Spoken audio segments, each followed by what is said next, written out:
It's Monday night. It's What the Show. Is Russell Wilson good?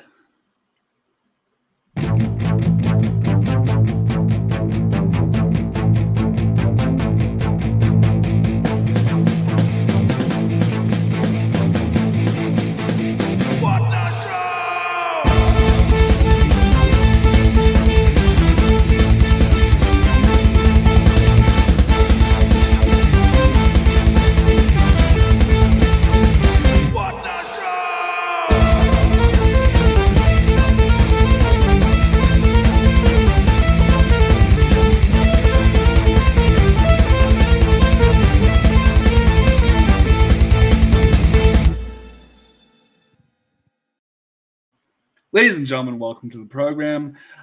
This is going to be a first attempt for us this evening. We're streaming along with Monday Night Football, providing a little commentary for you, a little excitement, hopefully, in this, the fourth primetime game for the Denver Broncos this season. I'm one of our co-hosts that we'll be seeing tonight. My name is AJ Lancaster.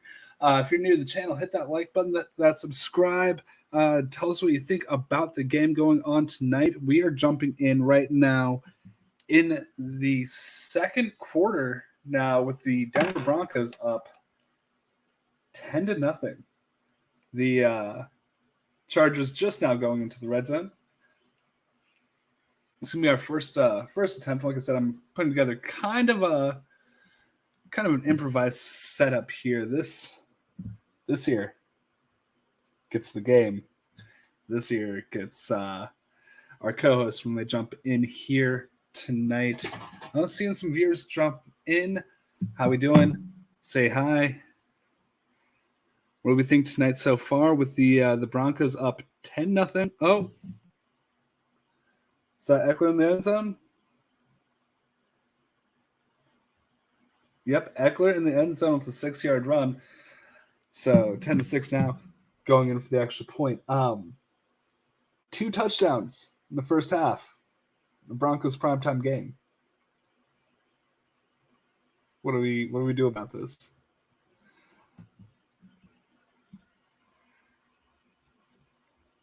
I don't know. I'm having some fun right now.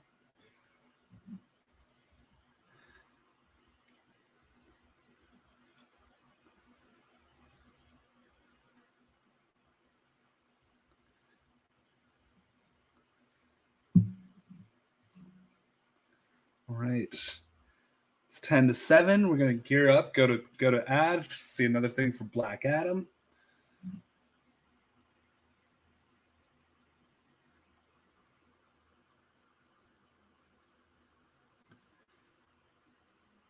Go ahead and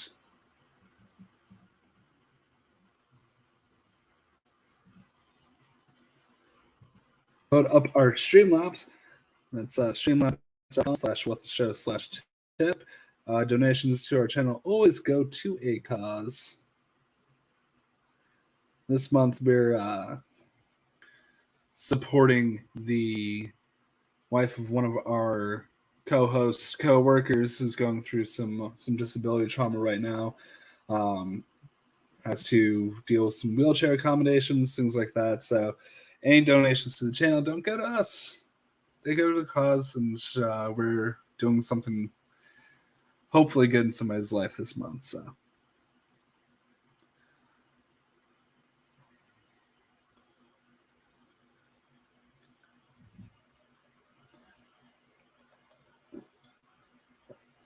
and if you're watching along, crack open and drink. Go and drink. Crack open a soda. But it's kind of the mood of the network as we have some drinks, spew some bullshit coming in, and you want to talk about your fantasy team, that kind of thing. I know that I'm having kind of a great week there.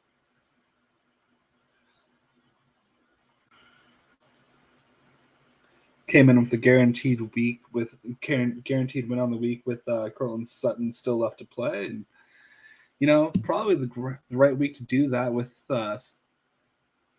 Russ having 9 different receivers he's targeted so far in the first half. So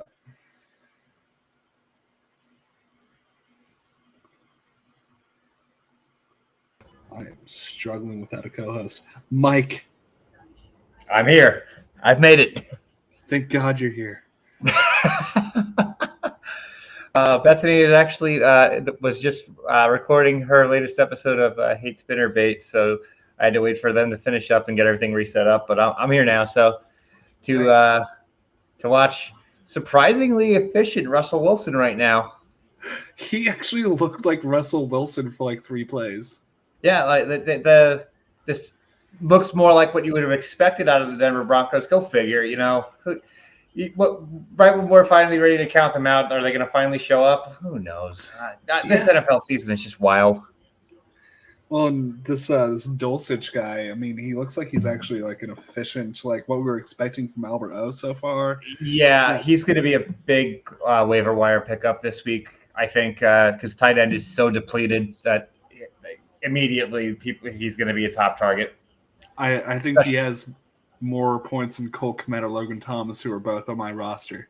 Yeah, in a quarter and a half. Yep. But I mean, just there's been offensive football in a primetime Broncos game. I'm so happy about this.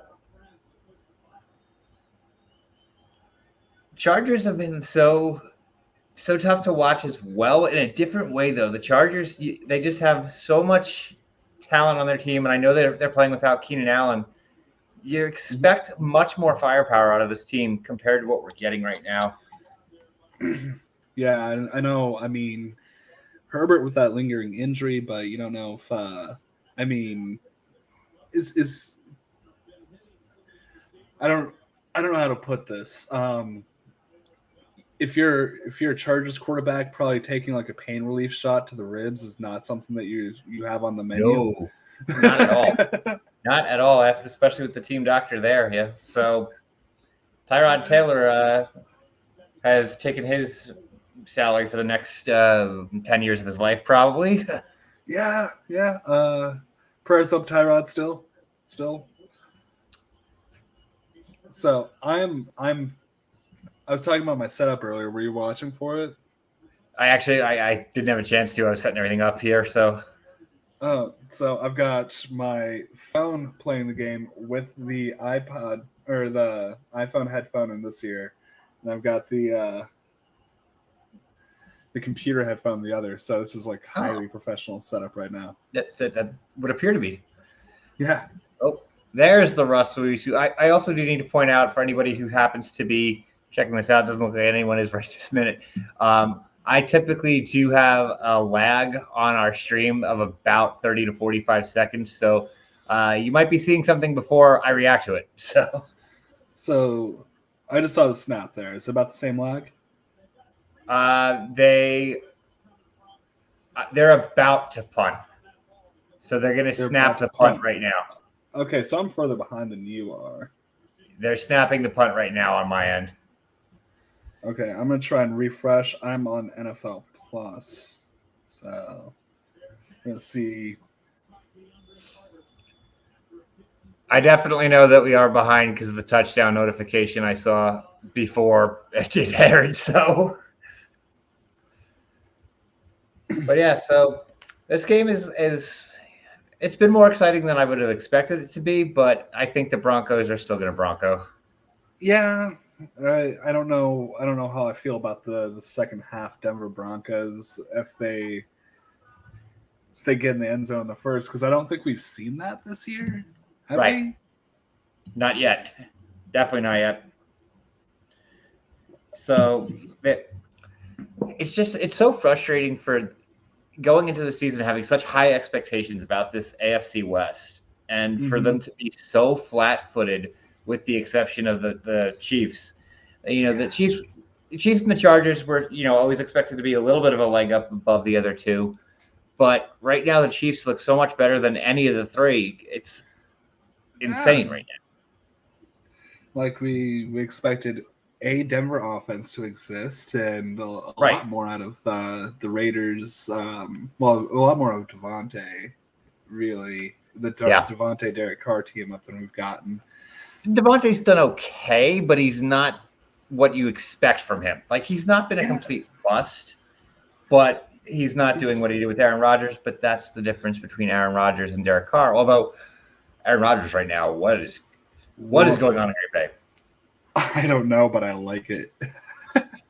This is what's happened to them right there. The Gotham City Football Club ran them over yesterday. Nice. I had a wonderful, wonderful day yesterday. I got to watch that. And Bethany took the day off because she usually works on Sundays. So I actually got to watch the game with Bethany. Not only did the Jets win, we got to come home, relax for a little bit, and then we saw Weird Al. It was a delightful day. Yeah, it sounds awesome, man. It's, definitely more delightful than Monday Night Football. And, of course, the weeks without the Manning cast are rough because we have to listen to Buck and Aikman. Yeah, I'm not gonna lie. I kind of thought about not putting the audio for the game in my ear, just freestyle it because I mean, whew. Joe Buck and Troy Aikman. If you're watching this, we're sorry. Joe Buck might be my least favorite broadcaster. A lot of people. I fully admit I am somebody who used to hate Chris Collinsworth. He was my least favorite for the longest time. And when I really, I've watched football my whole life, but like, I don't know, about 10, 15 years ago, I started really getting into the nuance of the game, like more so than just, basics of it. Mm-hmm. And I actually grew to appreciate Collinsworth more. The more I taught myself about the actual game of football, the more I've liked Collinsworth. So I don't hate him anymore. I actually kind of enjoy him. Nice. Oh, so. Haskell, I'd love to do that.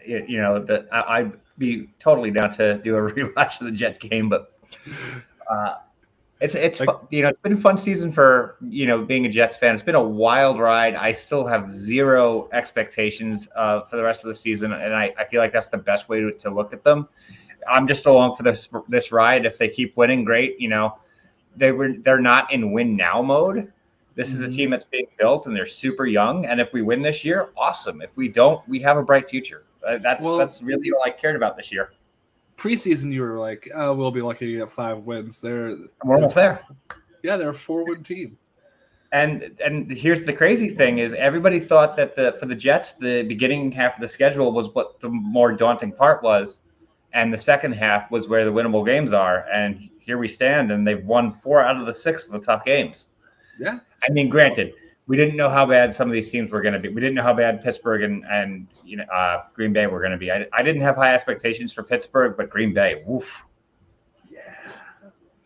It's I'm sorry, Packers fans. I'm sure most of you are good people, but as far as somebody who's not a fan of Packers players, certain Packers players, I mean, it's been fun to watch. I'm not gonna lie. So, speaking of fans, Bethany and I watched at one of our local pubs. It happens to be a Buffalo Bills bar, and they were getting packed right as the game. We were at 1:00 yesterday, and the Bills game was going to be 4:25, and they were starting to get really busy, like around 2:00, because this is like the local spot in Orlando that all the Bills fans go to.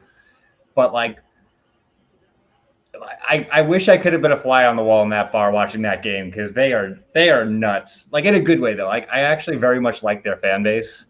Yeah. I hate some fan bases with a passion. The Steelers fan base is my least favorite in the NFL, but the Bills fan base, like, they're goofy people, but they're loyal. They're like professional wrestlers. They're violent, yeah, but they're fun. Like, each and every one of them could go into AEW. It could go all elite. Let's face it. It could be all elite. 3rd and 13 here. Oh, going deep. Nice, Pat. I'm behind, but yeah, you're gonna see a play that the play all the way through. But I think the Broncos are gonna get called for PI here. Oh, yep. It was the longest throw Herbert's gone for all game so far. Yeah, that's That's definitely DPI. This kid Palmer's actually done pretty well. You know, he's not Keenan Allen, but he's done well in relief. If he's going to be their number 3, that's a pretty good number 3, I think. Well, and he's been taking that Mike Williams role. He's been the field stretcher, while Williams takes that Allen role of going underneath. It's kind of fun to watch.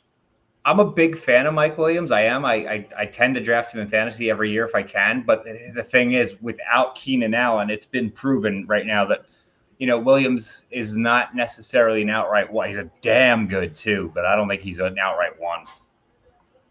Well, it's they both need to be on the field. Yeah, to take they complement each other. Take coverage off the other. Yeah, I agree. It's not one of those clear-cut cases of, oh, Allen's out, so Williams is going to get the targets now. Right. You're 100% right. I do like what the Chargers have going right now, though. Gerald Everett was a nice, you know, under-the-radar pickup. He's a solid tight end. He's definitely better than they've had in a couple of years. Mm-hmm. Their offensive line is you know, they've been another team that both LA teams have dealt with so many injuries already. Oh, yeah. Well, and the turf at fucking SoFi is, like, now legendary. They just need, like, there's that campaign to move to grass. They need to do that. They need to. Oh, it's supposed to be a gorgeous field, though. Yeah, the facilities look beautiful. Yeah, it's absolutely it's supposed to be one of the nicest fields in all of football right now. I'd love to see a game there at some point. You know, Craig Gagne goes there. You know, he's a season ticket holder, so he's always there for the Rams. Oh, so who was that on the play? And Austin Eckler he's a fun football player to watch because he just does so much.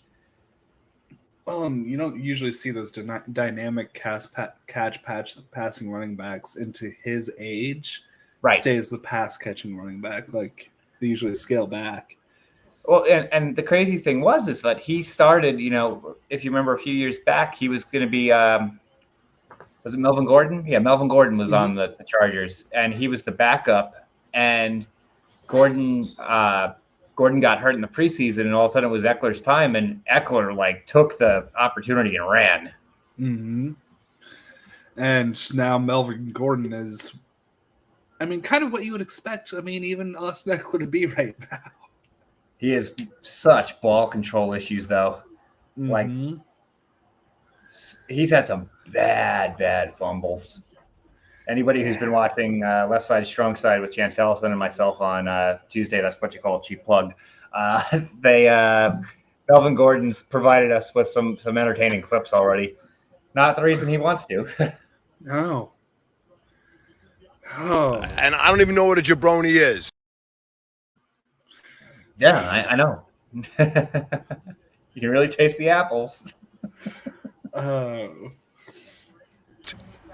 I don't understand any of that. Palmer again. Palmer's doing it, you know. I think that's his third catch. Yeah.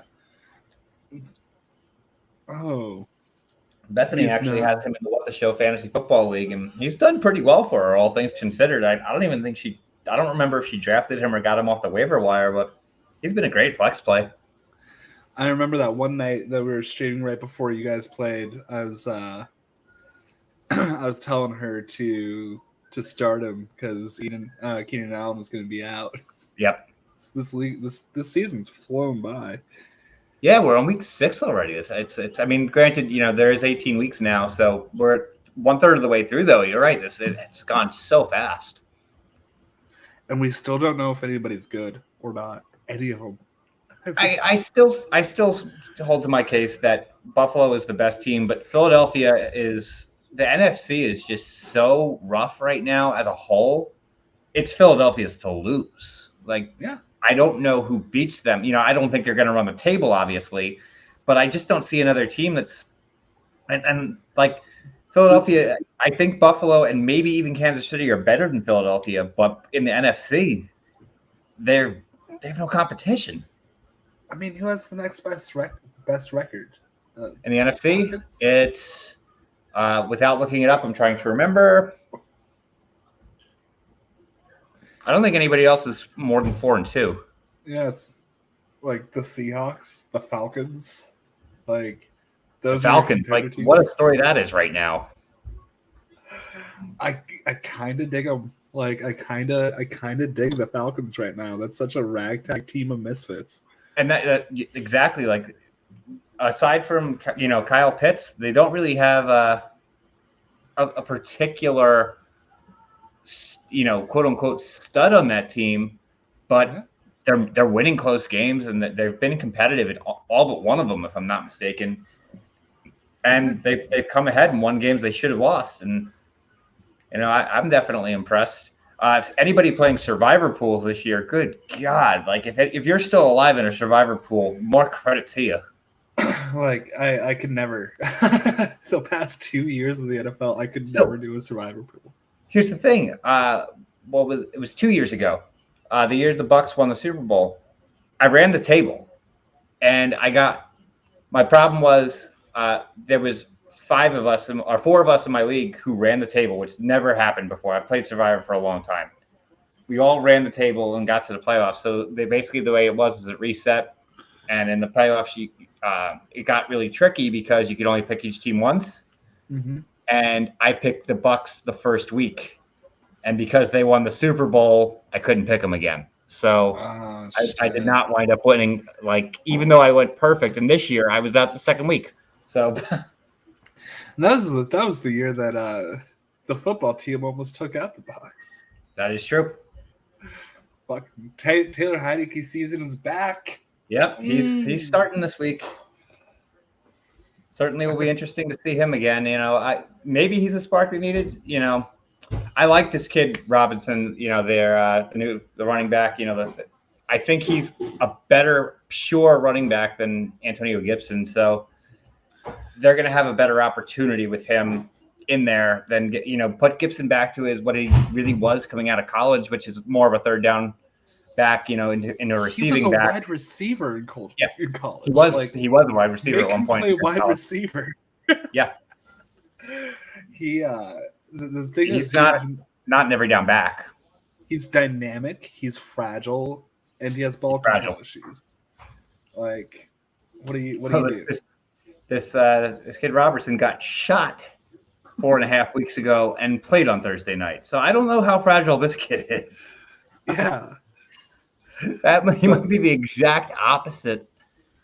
Excited to see him play. I'm rooting for him. I am definitely rooting for Robinson. To see how things pan out. Just a wild story. I hope he does well. Oh, so we gotta acknowledge William Harold. The fire sale that's happening. Yeah. The Carolina Panthers organization right now. Robbie Anderson's already gone. Robbie Anderson was a prick to his own team and got himself traded to a team in a much better situation. Like, you're going to see so many temper tantrums on the sideline in the Panthers games for the next few weeks. Listen, I think I'd rather have no coach than have Cliff Kingsbury, though. I mean, I get you there. He's terrible. We've talked about that on Left Side, Strong Side a lot. He's holding that team back. I cannot. That team has so much talent on that team. So much talent on the Cardinals. They're the midseason Hard Knocks. Hard Knocks. It starts in 2 weeks, I think. Yep. It starts the first week of November, if I'm not mistaken. So hyped. Okay. Yeah, that's going to be an interesting one because they're still, they're not out of it, but they're not looking great. Oh. But Hopkins is back this week. Yeah, what did he get suspended for? PEDs. Oh, okay. Okay, so you got to put down the Appletini. But they actually need him now because losing Hollywood Brown. It sounds like Hollywood Brown might come back before the end of the season, but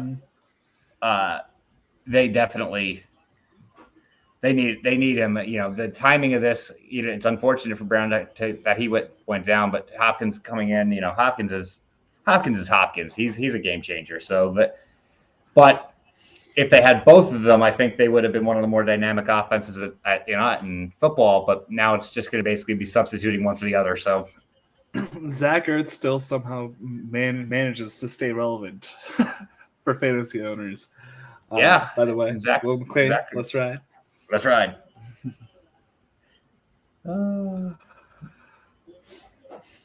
This is a very nice reference here. Yeah, I'm a big Arrested Development fan, so yeah. Oh, I just saw Herbert get sacked there. Yeah, you're a good close to a minute behind me, I think. Yeah, and I'm behind. So you're like actual football. You're probably close to 2 minutes behind. It's only gonna be a minute and a half. Yeah, Buck says that the Hard Knocks were on the sidelines yesterday. It's next week, right? It's not this coming Tuesday. It's the one after, right? It's November. It's not. That'll be November 1st. Yeah, I think that's when it starts. Okay, so now am I getting further behind? I'm just seeing the snap at 3rd and 17. 3rd and 17 is just happening for me. So okay, did you somehow catch up? Just saw the snap. Yeah, so did I. All right, we're even now. All right. Tip ball. Broncos country. Let's ride. Yeah. All right. So we're even now. Broncos country. They're tied. Hopefully they're not going for it on 4th and 17. I don't think they're going to go for it on 4th. Broncos defense is actually, it's part of the reason their games have been so boring. Honestly, is because their defense is actually decent. Yeah, PS2 is he's just absolute shutdown player. Oh yeah, absolutely, and that's the thing is the Broncos for the past couple of years they've had a good defense. Their offense has been kind of inept over the past few years, but they've had way more talent this year, at least on paper, than they did in previous years. Having Drew Lock as quarterback. Mm-hmm. So their defense goes back to consistently since 2015, since they dragged 2014 even since they dragged Manning against his will to the Super Bowl, right? Actively fucking neck injuries in the worst career play he's ever had. It's been a minute. They've been a defensive powerhouse. Yeah. The thing is this year we had such high expectations for them, to be a 10-11 win team. And, that's still not out of the question. But the way this offense is playing, I don't see it. Yeah. I saw a tweet earlier today that was, how did John Elway make the Broncos draft every tall, lanky white guy except for Josh Allen? Yeah. So that year, the Broncos definitely were picking later because they won the Super Bowl the year before that, correct? That was the year they won, I think. So that actually adds up. He would have had to have traded up pretty high to get him. Yeah, I can just see a dossier on him, though. Elway just writes it out on a piece of paper and a folder. That's a real Paxton Lynch type. Right.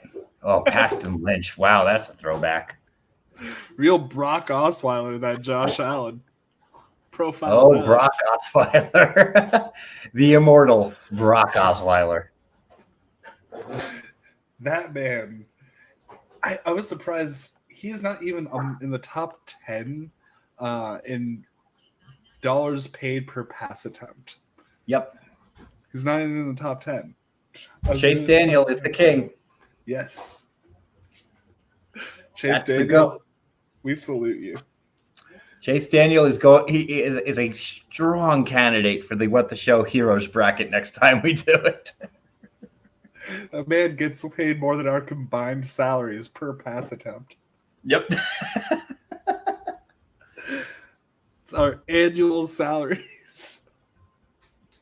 Hey, Nice work if you can get it. Matt Leinart is also one that's kind of forgotten. Like he was a backup for. I think he's finally no longer in the league at this point, but he was a backup for so long. He did nothing in the NFL and was on an active roster for a long time.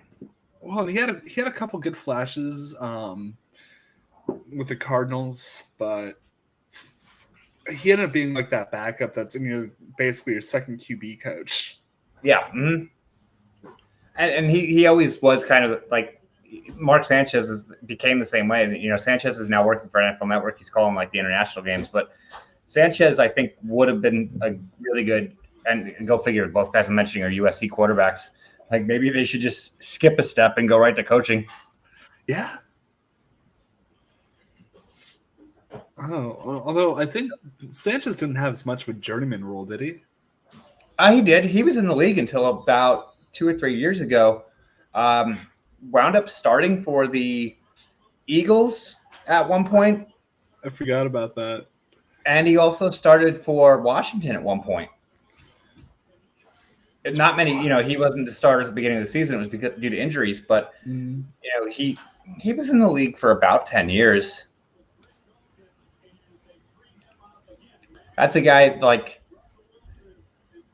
he got overdrafted, obviously. He got the Jets traded up to get him when they drafted him and was number 5 overall pick. It was the same year that Stafford was number 1, if I'm not mistaken. I'm pretty certain that was the year Stafford got taken number 1. And, you know, he was fine. If the Jets had Stafford those first 2 years, they might have made the Super Bowl. You know, they made the AFC Championship both those 2 years. But if they'd had Stafford instead of Sanchez basically in all those games didn't lose those games, but they had such a good offensive line at that point that they were just running the ball like crazy. That was the Thomas Jones, LaDainian Tomlinson, and Sean Green years. Yeah. And, you know, going back then, the Jets of those years, which was the 2009-2010 season and the 2010. Oh, KJ Hamler. You're ahead of me now. What kind of rubber banding physics is this? But Russell Wilson finds a wide open KJ Hamler. Everything is right with the world. This is like the best game by far that Russ has played since he's been on the Broncos. It's been the only one that's been fun. It's actually, I think that's funnier. Is it took him 4 primetime games. Oh. Yeah, Broncos has been so far the most watchable game they played. So I'm not happy about this because they play the Jets next week. Go back to being inept. We were planning on just talking over this and not paying any attention, but things keep happening. Oh, man. But yeah, an alternate universe where Stafford went to the Jets. Oh, that would have been both of those people would be so much happier. The Jets organization and Stafford himself. The funniest part about all that, if you remember, was, you know, Rex Ryan was the rookie head coach and he had the rookie quarterback, and then he went and got the Sanchez tattoo, and then he got fired and went to Buffalo and had the jersey recolored to Buffalo. Rex Ryan is a maniac. I loved him for those 2 years, and then once they got to the third year with him, they never recovered. He was great because he was unpredictable for those first 2 years, and again, they had just an amazing run game. But after the fact, he was, you know, 2 and done. He was useless after that. He's a great person to be where he is right now because he's such a big personality. You know, doing studio commentary is the perfect role for him. Oh yeah. So we got a special guest here with us, and you all might know this guy from a show called Schmoke Me the Money. Mr. Brandon Buckingham, how you doing, buddy? You know that hasn't been a show in like 4 months, right? It's still the name of your stream. I know because I'm way too lazy to rebrand everything. So, and the other person doesn't really care. So Buck, we get to see who won a trade next week. Yeah, these two had a pretty big trade in our What the Show Fantasy Football League. I'm kind of glad because I'm shit at wide receiver with Hollywood going down. So my roster, I had way too much depth. I had a bunch of people who were like wide receiver 24 through 36, and I'm just like, I should tighten up this depth, quit wasting bench spots for stuff that's going to make me second guess myself, trade it away, see if I can improve. So I traded my Devontae Adams, Derek Carr, Stat, and Kareem Hunt to you for JT, and I'm just like, oh, he's got to be on the field for it to matter. I'm about to lose the PLD though this week. I am currently in I'm down by 1 to Billy Belford, but I have Herbert and Williams in, so I'm not concerned. So it's 90.08 to 91.62 right now. This looks like a regular Broncos game. Well, talking about trades, I got Jamar Chase from PLD for CeeDee Lamb and Khalil Herbert, and I think I won. I like that trade. Herbert's trending downward, and I take Chase over. I like Lamb. Don't get me wrong, but I take Chase over Lamb. But Lamb will get an actual QB back next week, so we'll see if because a lot of people had him being projected as a top 5 wide receiver. And then Dak got hurt as the week 1 game was ending.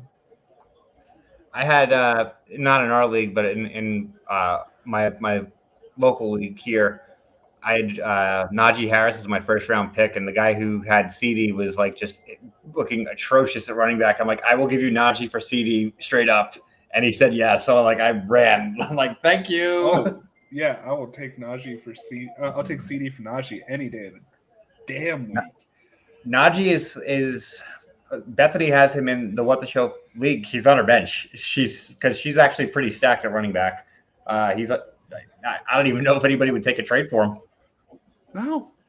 If you can ask her, is she within earshot? She can hear. Yeah. Okay. Hey, would you take Tyler Algier for Najee? Tyler Algier.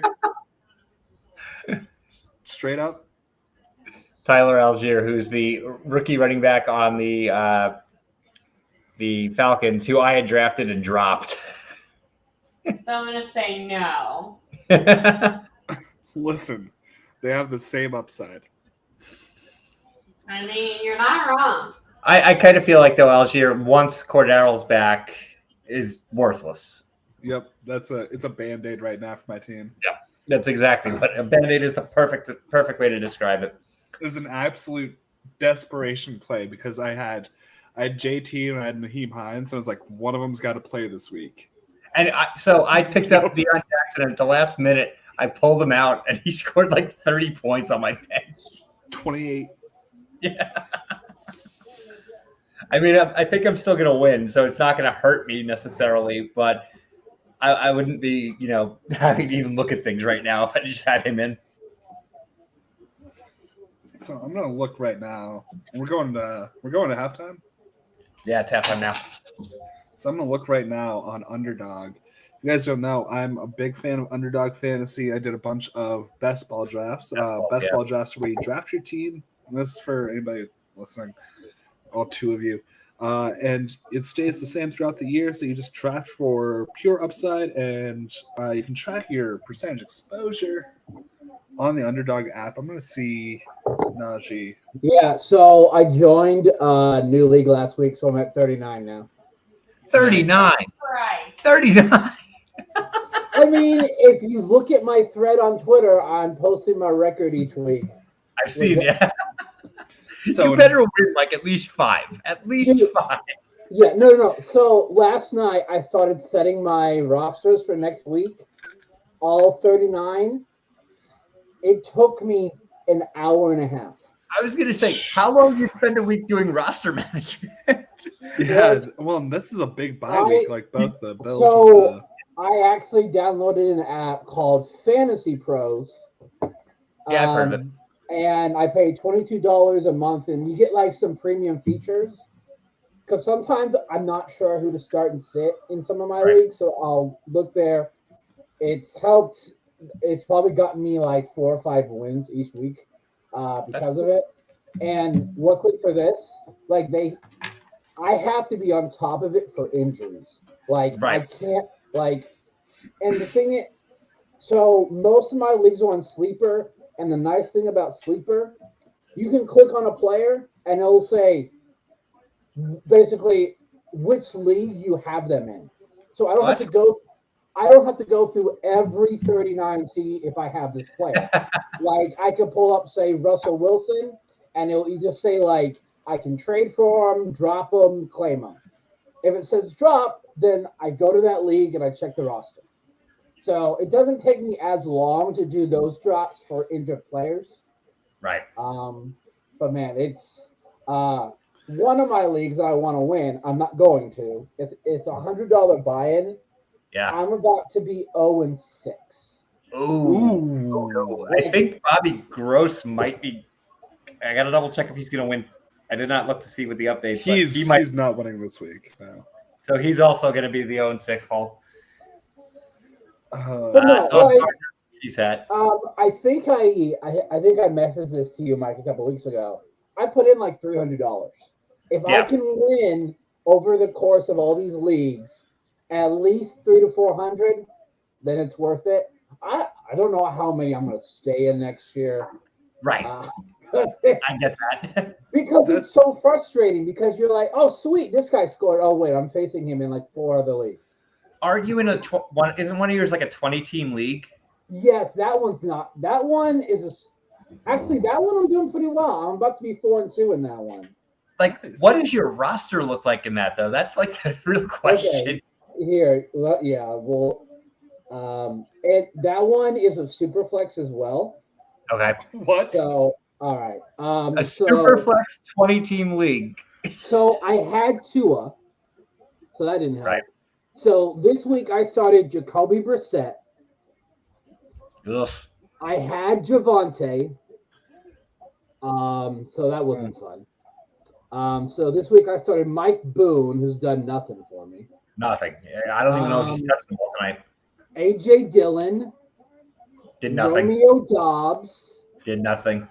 Dobbs has been like hit or miss. Like there'll be some weeks where he's gonna have.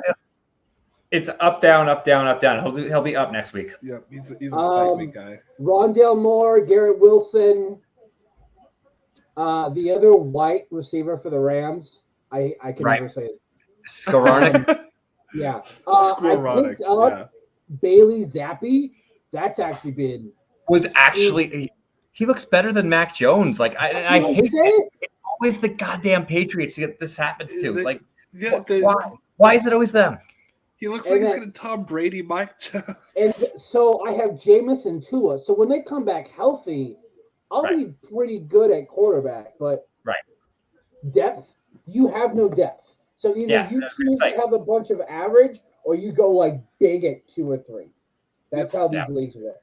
And like when I see like these 32 team leagues, I'm like, how? 20 was rough.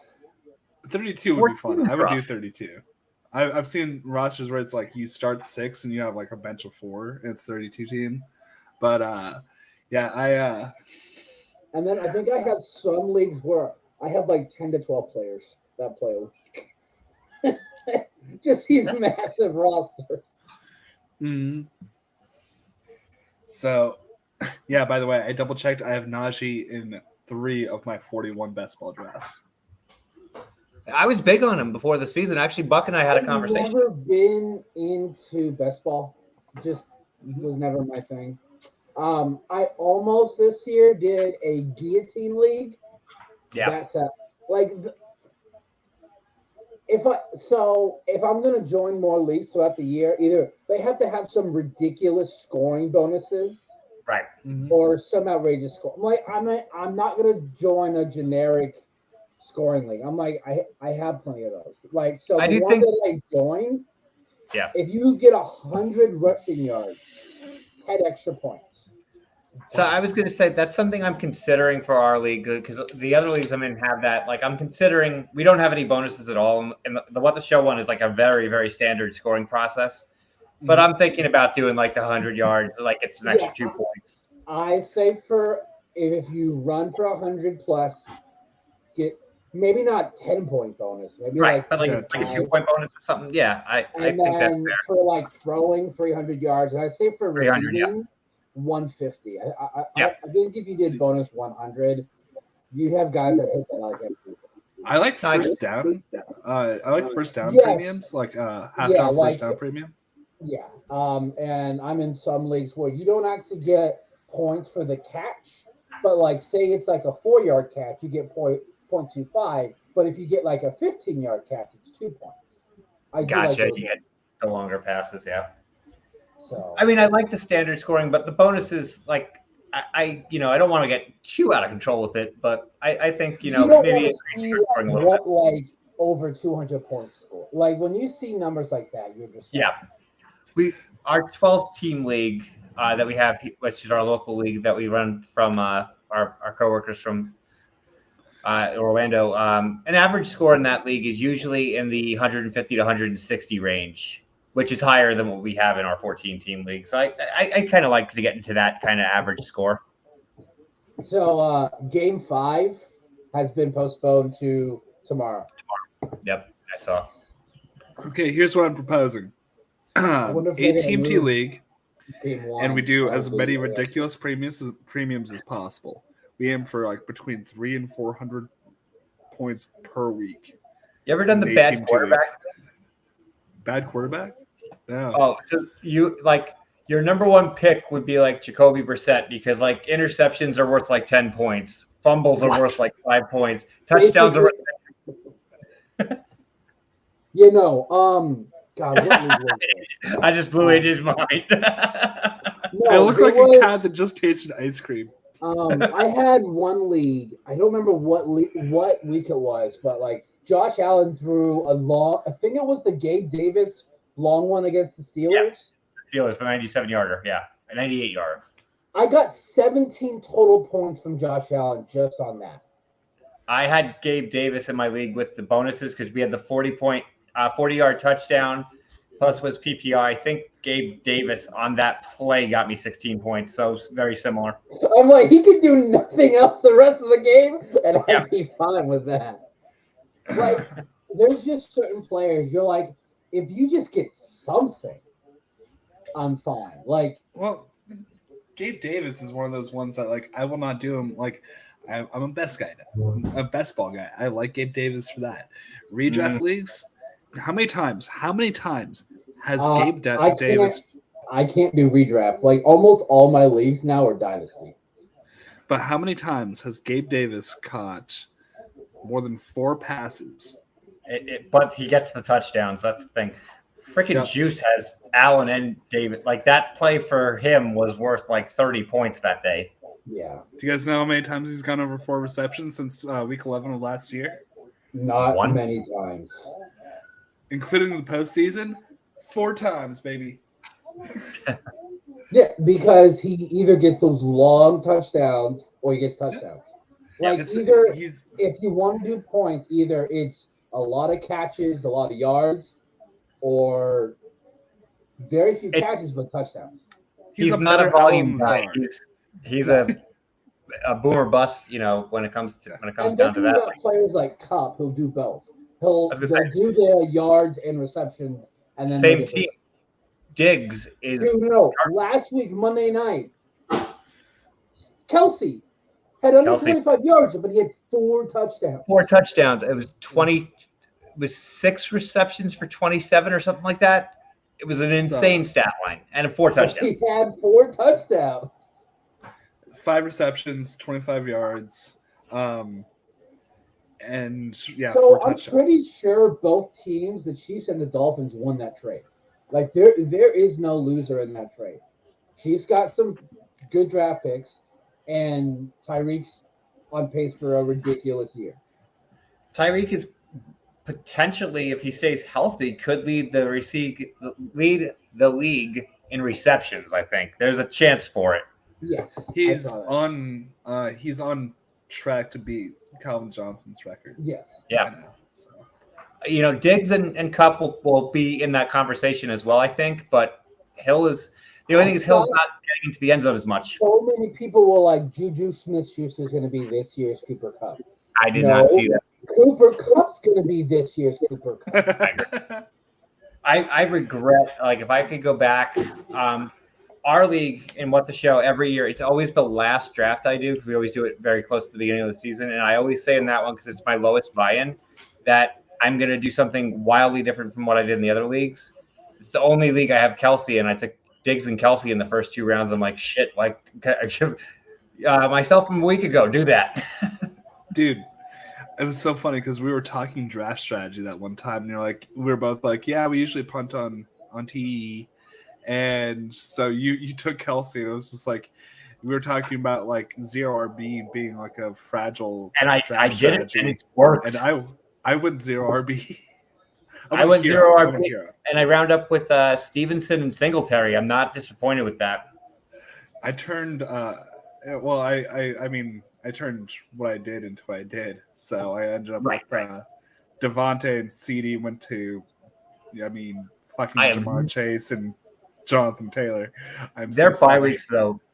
Like this week, Singletary's on bye. I have to start Michael Carter, who right now might get 5 touches. Breece Hall has turned into an absolute beast.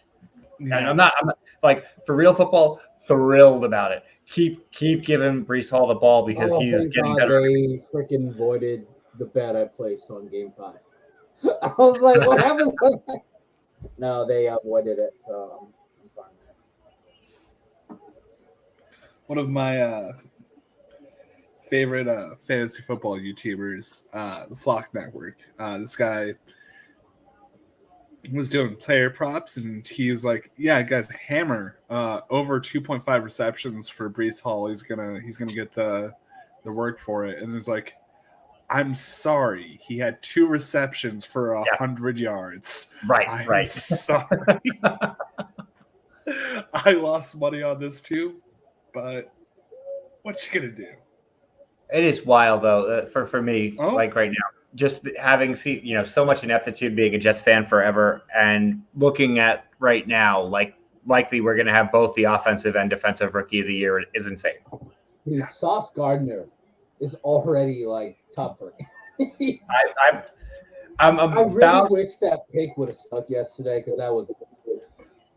Yeah, I mean, when they replayed it, we saw the replay from several different angles, and one of them it clearly showed. Most of them it was tough to see, but then there was one of them it's like, okay, it clearly hit the ground. But he's already, I would say, a top 5 cornerback in the league. Second half on. So many people were like, well, his level of competition in the American Athletic Conference, I was like, watch him now. He's shutting guys down. Yep. He's already proven it. Is going, guys. Yep. Get Cortland Sutton out of your lineups next week. I mean, yeah, probably. I took personal offense to that. Dude, I need the Chargers defense to give me some points. I don't want to lose. I just need Herbert to get me about, give or take, 10 more receiving, 10 more passing yards, I think, and I'll pass Belford. So both of these offenses seemed like too fragile for me to really invest in for most leagues. So, I mean, Sutton's the only person I have in any league, with the exception of Buzz Bell. I mean, if I would have had access to him in any one of my drafts, I would have taken Eckler in a heartbeat. But every single one of my drafts, he was gone before my first honest, AJ, one reason I did that trade for getting rid of Taylor is he just like I don't think he's it. I don't think he's it this year. That big. You cannot think right? that. That's if fine. they would have lost yesterday, I could have seen them that hot seat getting really, really hot. But he kind of saved, I think, his job for at least a month. So Taylor, though, one of the biggest complaints about him, like why he didn't get drafted higher than he did, was he had the highest workload in college out of any of those running backs. He played 4 years and carried the ball a ton. Like his college stats are off the charts, but they're like, all right, how much mileage does this guy have on him already? And last year he played phenomenal, but the question mark is how long does it last? Well, here's the thing. I see him profile-wise, career-wise, going forward, probably like a little bit of like a Lenny. I think he's going to be somebody who's more like a trucking back, that kind of thing. Lenny's doing great this year. Like for fantasy, all right, you guys, I gotta go. I gotta go jump and do my baseball stream. So you guys enjoy the rest. Love you, Stop by, Buck. Always good to see you. Okay. But yeah, somebody like a Lenny who, I mean, he's fairly stable. He's a short yardage, like he's more of a power back than he's a bowling ball. Yeah, you know, like I have ETN and I have JT on that What the Show league. Yeah, those couldn't be any more different from each other. Yeah, no, you're right. Bethany in that league, she's going to stop by in a little while, I think. But she has Breece Hall, Lenny, Jeff Wilson, who had a really bad week this week, but before that was doing well, and Najee. I'm like, it's insane that in a 14-team league you have 4 starting running backs. I like Najee and Jeff Wilson have been my sell high guys the entire year. But Jeff Wilson, you're gonna have, if you have him still, you got to sell him in 2 weeks because that's approximately when Mitchell's coming back. Mm-hmm. Well, Eckler with a big run. Yep. It is like Eckler is what Darren Sproles on steroids essentially is what he is. He's everything that Darren Sproles did good amplified. See, I've got a way older comp for him. Terrell Davis. Terrell Davis is that's a really good comp for him. TD was, man, like watching him back in those days with him and Elway. Oh yeah. Mile High Salute. Mm-hmm. What do you think the chances are that we get the McCaffreys back in Denver? That's a good question. He's definitely going to. I don't see any scenario where he doesn't get traded right now. If he doesn't, I'll be more surprised than if he does. It's just a matter of, a lot of people think Buffalo is the destination, and if he goes to Buffalo, they'll be so good. And even if he gets hurt, they still have Singletary, they still have James Cook, they still have Zach Moss. Well, Zach Moss was a healthy scratch yesterday. Yep. Moss is in case shit. For sure. I think he's not even in insurance. Moss is the kind of guy right now. They want to get, if they're going to have somebody other than Singletary, they want to get James Cook going because they drafted him pretty high for a reason. Yep. Oh, let's see this with. Yeah, I know. It's unfortunate when they both get the same thing. Oh, Big Mustard, you let. They both got the wheat. How about she gets the rye bread? He gets the wheat. Speaking of which, William, we know you're in the chat right now. We have been talking about a potential. We might need to enlist you for something. And whether you want, if you want to compete, we'll allow it. But we thought maybe you would be interested potentially in writing What the Showdown for At Home with English. This is AJ ad-libbing. right here. Just an idea that I just had. You know, it's usually a team's movie trivia tournament. Yeah. Mr. Harold, if you choose to accept it, we'll do our teams match in At Home with English. Wow. Mike, do you accept these terms and conditions? I will do it. I'm totally game for doing it. I feel like you have a distinct leg up over the rest of us, but I think I can hold my own. I think we've all watched about the same amount. Because I've spent most of my At Home with English time watching Clerks 3 over and over again. I still haven't maybe again might go on Saturday, but I'm still on the fence. If you don't, I'll just give you my Prime login and just steal my Prime account to watch it. Like, I mean, things that are conducive to the YouTube terms of services, and in every way possible. You should watch it in any legal way. What the fuck is going on with this football game? We haven't paid attention to it in a minute. Well, so the Broncos just got a roughing the passer call, so it's no. Chargers are having trouble getting it down the field. Like Mike, they have to get Mike Williams more involved right now. Palmer's doing okay, but they're not. None of these plays are that big. Eckler's still doing well. I mean, they if they can outright establish a run game right now, that might be better for them. But well, and the thing is with, that's a great sidearm. Yeah, you're ahead of me now. I don't know how that happened. You saw that sidearm? Yeah. But the thing is, like, really, Herbert doesn't have that mobile threat right now while he's injured with that rib cartilage bullshit. Right. That's totally valid.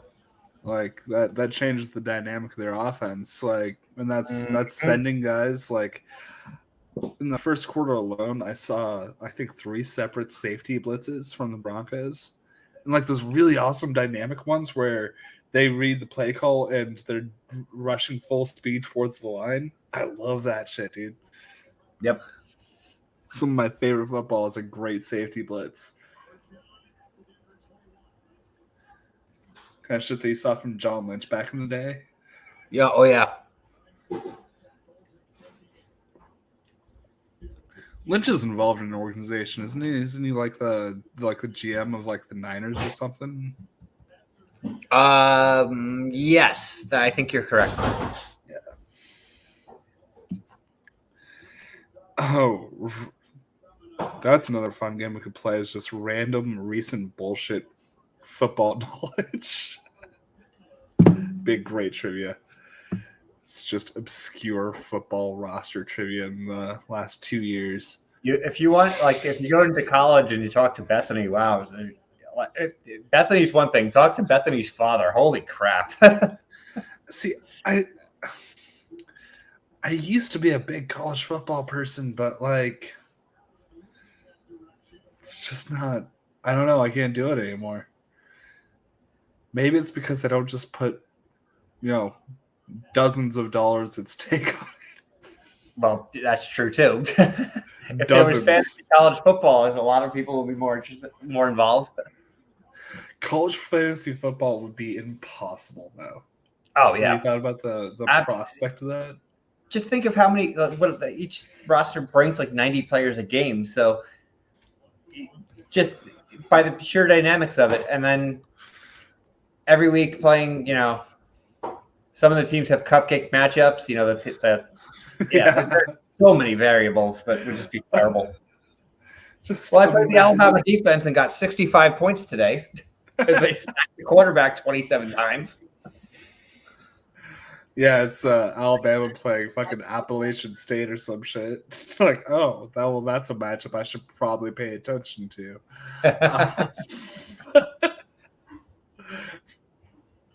Rutgers is playing Texas? Hell no. I'm surprised that The Chargers are only at 13 right now. The Broncos came out on fire, but they've settled back into their normal Broncos ways. But I'm just surprised that this is a game at all. Like I figured by the time I was coming out at the end of the first quarter, I figured it'd be probably like 14-0 Broncos. We had talked for a little bit before half, and it'd be like 21-7. This is a surprise. Sorry, 21-3. The Broncos don't score touchdowns. It's a thing. Cortland Sutton still at 9 yards and 1 reception. Mike Williams is one reception and 8 yards, I believe. Yep. So if that's the case, then Cortland Sutton currently outperforming Mike Williams. That's the kind of hard-hitting fantasy foot content with 9 yards on the show. That's what we're here for.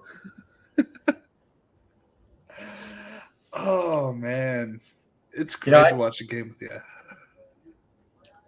Oh, it's always fun. The one thing I always love to do, I've lived in Florida for 7 years now, but my buddies from college and stuff, we always do a Zoom call for the NFL draft, and we have a fun night that night every year. So, yeah. Oh, when I was in Orlando for Horror Nights last year, it was it was Patriots Bucks was the game. Yeah.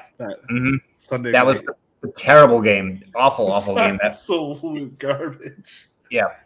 That was the game that was like torrential downpour in New England, correct? I think that if my memory serves right. It was I think it was like a light snow. Yeah. And Brady threw for like 120 yards or something like that. It was like an awful game. We got rained out at the tiki bar not the tiki bar, the pool bar. Yep. And had to go in. That's that time I was just like, they were out of Skittles for the Disco HGO. I was like, yo, Bethany, wait before you drink your beverage. And I ran to the concessions and grabbed some Skittles. So we got a proper Disco H2O. She's never going to forget that. That's a great friendship moment. That's some buttercreamer gang shit. Friendship moment. I don't know if you can hear me or not. I don't know if she heard the buttercreamer gang shit, but we need to watch that movie all together. Yes. There are kids on bikes, Bethany. My favorite genre. Broncos country. Let's ride. Broncos country.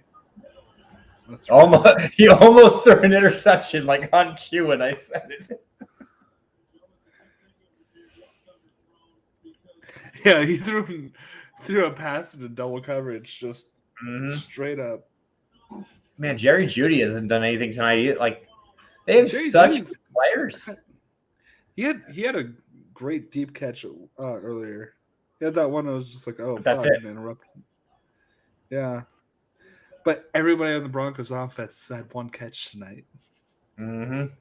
Like, they are the Broncos offense. They're the most frustrating team to watch. Like, they really are. They're not multiple enough. First drive, Russ throws 8 different passes to 8 different receivers. What the fuck? Okay, they're listening to us. They're seeing our tweets. Yep. KJ Hamler is still pissed off. Yeah, I mean, that was so bad. He was so wide open.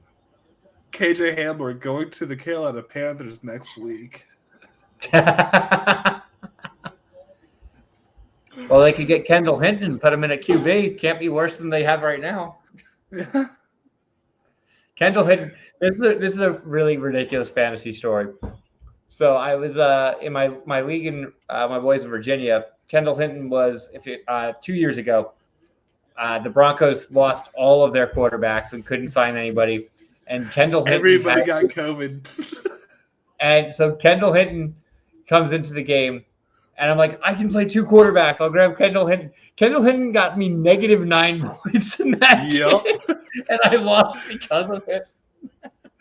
Yep, I remember this. I remember -9 fantasy points. Drew Lock, like their quarterback group was like, we don't need to wear masks. Everybody got the fucking vid. And so the Kendall Hinton game, I think it was almost halftime before he even had a completion, and it was like a 3-yard completion. It was so bad.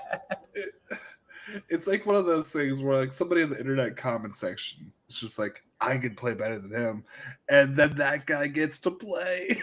And it showed how good NFL defenses are. Yeah. And he played QB for like a season at Wake Forest, right? I don't remember what college it was, but he did play. He was a converted from QB to wide receiver. Oh boy, Bethany just got a new ET Funko Pop, and she's kind of in heaven about it. I think she's going to bring him over. Look how cute. Tell me that's not the cutest thing you've ever seen. That is actually the best Funko Pop.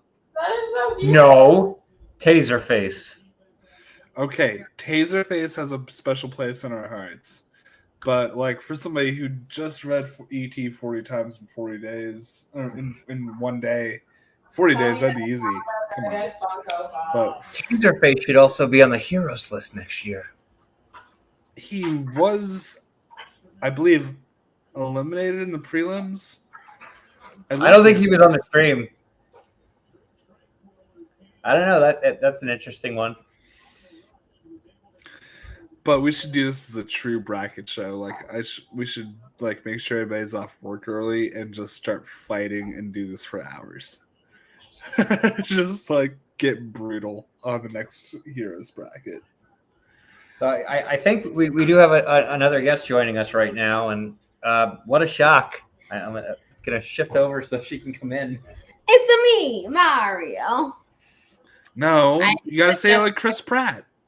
You gotta say it like Mario. It's me, Chris Pratt. There we go. Oh, Broncos country, let's ride! Big sack there. But everyone did see the adorable Funko Pop. It was really cute. AJ, I'm going to tell you why you're wrong about college football, okay? You summoned me with college football. So this is why you're wrong about college football, okay? Because only in college football can you get mad at a marching band so much that you hate them, that you want to ban them from ever entering your stadium again, and you are happy to hear that they got water bottles thrown at them. I never condone violence. I'm very much opposed to it. But I heard that there were water bottles thrown at them, and I said, good. I don't know that if it's either Ohio State, was it? It wasn't Ohio State? LSU. LSU's banned. Okay, then we're fine. Because they tried to play over the Tom Petty tribute. So we're gonna rewind here. So 5 years ago, our very first game I ever took this cute little nugget to, very first Florida Gator game, was against LSU. And I have a fiery burning hatred for LSU because they're literally... It was the week Tom Petty died. They're literally the worst people in the world, okay? So because Tom Petty... So we're going to rewind here a little bit. You call Mike your cute little nugget. I call him that he gets frustrated. Why is that? I think he likes it when you call him that, actually. I think he finds it very endearing. So everyone, I hope you're all ready to buckle in for a Bethany Rants real quick. I've been brought on as a special guest star to my own podcast to rant about this. Yeah. Aw, the Denver Broncos. Oh, I feel like we just served Betty a plate of fucking vegetables. Sorry. I'm so sorry. I'm so like it's just like he just lifted some tinfoil on his Brussels sprouts. Sorry, Betty.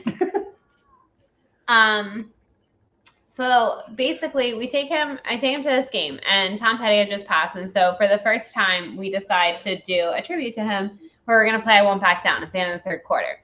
So we go to play it, and what does LSU's band do? They start playing. And we're all very pissed. He had just passed away, okay? And we're in Gainesville, which is where Tom Petty is from, if no one knows, but I think pretty much everyone knows that. But just to clarify, so that's why we're doing it, because, Gainesville zone, whatever. So we do it. It's a big hit. Everyone's really pissed off at LSU. I do believe their band director was written to, and they were even fined, like over it. Like they got in big trouble for doing this because it was very disrespectful.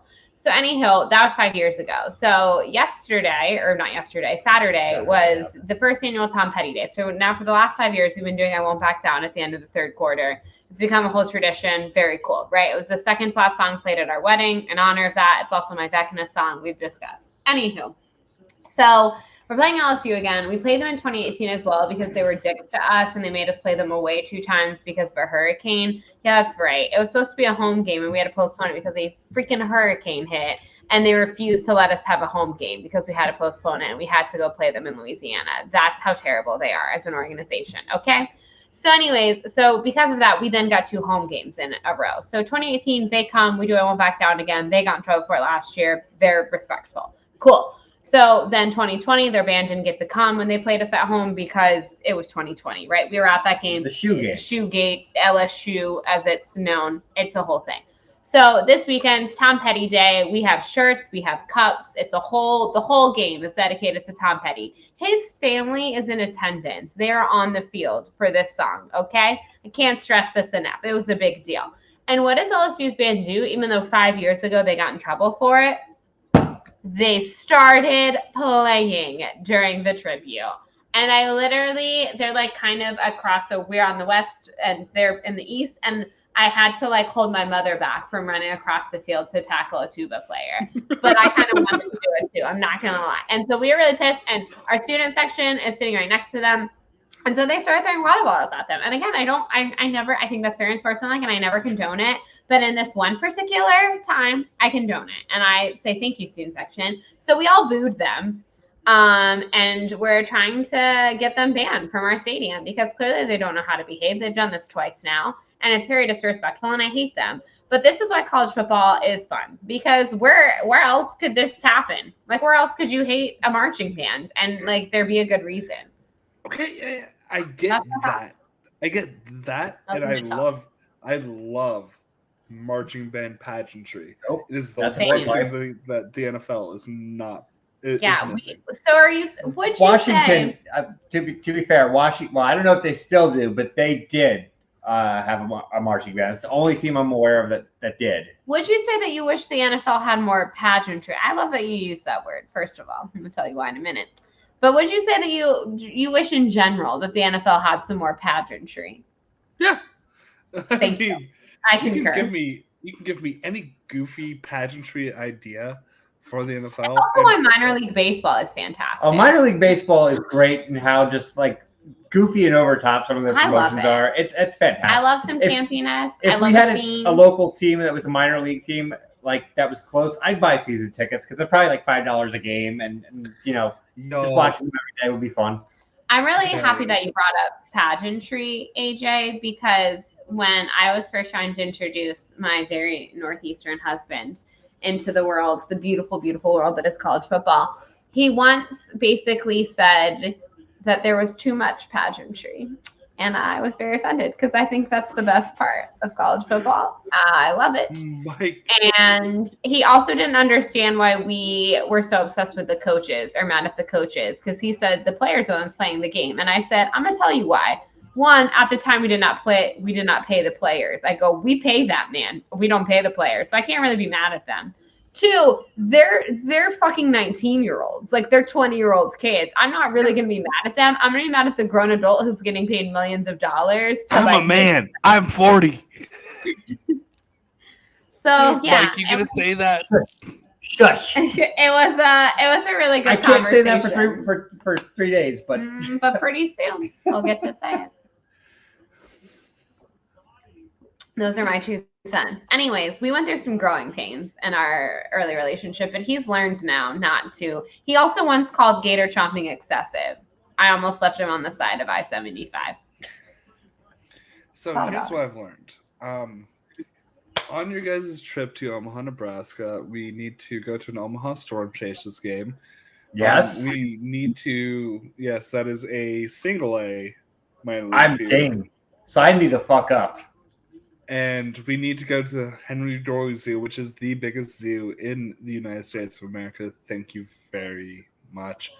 We should come during. Well, I'm afraid to come during the College World Series because tornadoes, but we should go there. Tornado season is late fall. You're good. So summer's okay. Early May is okay. May is okay. We could coordinate with like a U and a Maxwell, and yeah, we could do like a CWS like thing. That can be fun. I'm into. You know what I just learned today? I know we're supposed to be talking about football. The Broncos are doing things. No, let's ride. Bold of you to assume the Broncos are doing things. They're doing things. I didn't say good things, but they're doing things. You know what I learned today? I just learned this. And this is how much I pay attention to the Yankees, which is not at all, except for that whole Aaron Judge thing because they like shoved it down our throats, basically. I just learned today that Harrison Bader plays for the Yankees. I did not know that. I just learned today that Harrison Ford is officially entering the MCU. Is this a true thing, or are you making that up? This is true, and Jeff Snyder broke this several weeks ago, show. And nobody believed him. And Deadline released it today. It's like Snyder's been tweeting about this for like 3 weeks, and yeah, he's like playing. He broke the story, and people were like trying to discredit him. He was right. So Bethany, he's playing Thunderbolt Ross. Yep. Oh. Because Flame hurt. And if you thought that he was pissed off and done with Star Wars questions, now he gets MCU questions. Oh my God, this is going to be so much fun. Press junkets are going to be so good. Y'all, this is going to be so much fun. I'm so excited. What do you think that Han Solo and Thunderbolt Ross have in common? I don't care. I hate my life. That's a huge get though. Like that's you upgraded to one of the biggest names ever for a replacement role. Like when does that happen? Unless you're talking about going from Christopher Lambert to James Remar. Well, yeah, obviously that was a big, there's some when we're talking movie talk. There's somebody that we don't talk about for a YouTube channel that mentioned the idea of recasting somebody posthumously as like you get to take that across the finish line for that person. Right. I always liked that concept. So I don't know if Harrison Ford knew William Hurt, but I do like that idea of like, let me take it across the finish line for anybody. True. We're not going to talk about that guy anymore. Yo, football. Did you know that Harrison Bader played for the Yankees? This is a new thing, apparently. He was traded to them this year. I did not. Do you know who that is? Probably not. No. Anyways, he played for the University of Florida. That's the only reason why I know him. I watched him play college ball. I know Pete Alonso did. That's true. But I'm really good. What I've decided literally today is I missed my true calling as a baseball scout because I always really liked Harrison Bader and I thought that he was good. And he's playing in the playoffs. And I also always loved Pete Alonso, and he played in the playoffs for a second. But he did really good. So I really think I missed my true calling. I know how to pick a baseball player, y'all. I should be a scout. So Pete Alonso is actually, for those who don't know, for us, one of our co-favorite players because went to the University of Florida and wound up playing for my pro team, the New York Mets. So, like, the whole family has all united around Pete Alonso. Actually, I got for everybody one year, I got everybody in the family Pete Alonso Funko Pops for Christmas.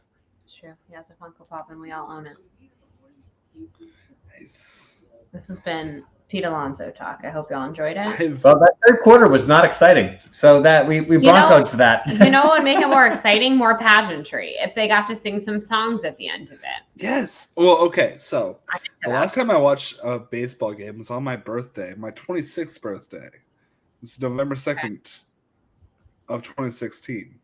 And it was the like live, you mean? Like that was the Cubs Indians game. Yeah, it was when the Cubs won the World Series. That was November 2nd, 1990. I was at an open mic, and like we were still doing performances, but the game was on. Like the stage was on this wall, then there's a projector on this wall with the game on it, and then like there was music going, But like, there's this guy who like it doesn't matter if it was music or comedy or poetry. We made him keep doing his interpretive dance on the floor right here, and he interpretive danced his way through the entire game because as soon as like the Cubs rallied, it was bad luck to make him stop. So that's fair. That's fantastic. Wait, does anyone know what's going on with the Guardians-Yankees game? It got postponed, rain. Oh, all this rain. Speaking of rain delays, I forgot my phone. Carry on, everyone. So I got a fun story. My uncle, who is the primary reason that I'm fans of the teams I'm fans of, he's come to visit me a couple of times during sporting events. One of them was when the Mets were in the World Series. So they always stay at the resort at Disney called Port Orleans Riverside. And their bar, they have a couple of TVs at their bar, but they have a performer there every night, and his name is Yeehaw Bob.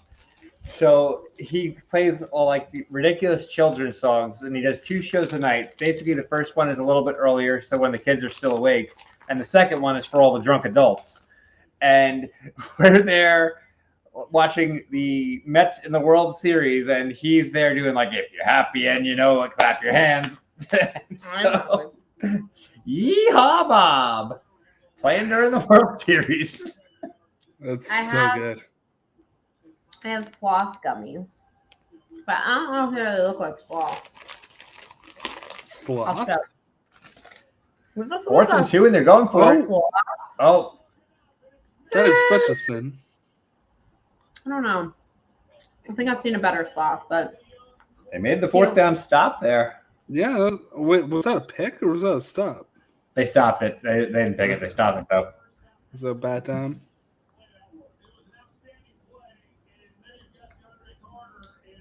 Wow, I am currently beating Belford by 2 points. Utah, give me 2. I lost to Brandon Buckingham by 0.2 the first week of the year. If I literally had played any other player on my bench in my flex, I would have won. So I need to see when I'm playing both of you two respectively. Okay, week 8, I'm up against Bethany. And it looks like she's got some bye week people.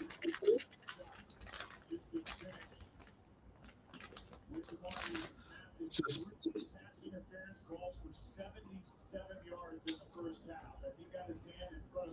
Bethany also this is wild that coming into this game and not in the What the Show League, our other league, had Austin Eckler, and she's playing against Herbert, Mike Williams, and the Chargers defense, and was like, she was up by like, I don't remember, like 4 going into the game, and right now is still winning. Mike, we're up against each other in week 10, and look at it. We're both in bye week hell. Oh boy. No, that'll be a fun game. We might score 70 each. It's always a good time. Wait, the Chargers, the Jets, the Colts, and the Commies are all on bye. Yeah, that's going to be a bad week. We are both so fucked. Teddy said, I'm looking it up right now. Oh, fuck. I don't have like any of my running backs. No, because they're all fucking Jets running backs. That's your team. Half of my team is Detroit Lions in one of my leagues. But the Detroit Lions are not bad for fantasy. I'm not mad about it. For fantasy, they're good. Yeah, you just don't want their defense. I turned off the game. She drafted Matthew Stafford, and Goff was on the waiver wire. And it's like, right now, Goff's the better fantasy plays. Like, I'd rather have Stafford in real football, but for fantasy, it's Goff right now. Yeah, I got Goff off waivers, and I think he's prone to those spike weeks. That's going to be somebody that right. You're going to get a few duds, but you're also going to get some 30-point weeks out of him. His low week is like I had Carr before. I think terrible. Goff is an upgrade. I'll be right back. Word. So yeah, we got this game going right now. The Broncos are in a 3rd and 1, which again, the game started off exciting, but as usual, the Broncos have Broncos it up. The Broncos this coming Sunday are playing right now, one of the two most exciting teams in football. I hope that game goes similar to the way that the Packers game went this week, but got to give them credit on defense because they do still have a very solid defense. Their offense just, I don't know what to say about the Broncos right now. Okay, but more importantly, there's some new additions to the Jason Sudeikis Olivia Wilde drama. Oh boy. Apparently, they've come together to speak out against a nanny who's been saying some shenanigans about Harry Styles. Interesting. So the one thing I wanted to bring up, I had to find the clip, but apparently in college football, I believe it was UNLV. I might be wrong on that. I think it was UNLV. The officials had to go into the stands to tell the marching band to stop playing because they were disrupting play. I've never seen it before. See, I think these marching bands need to get their ish together. Mm-hmm.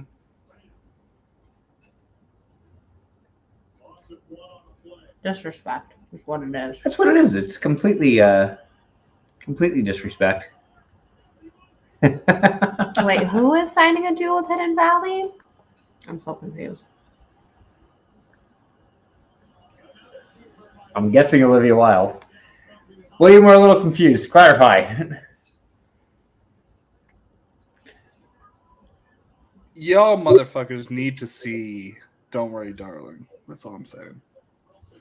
Yeah, but I don't know if I want to support her. No. It's fine. It's fine. You have A-list, right?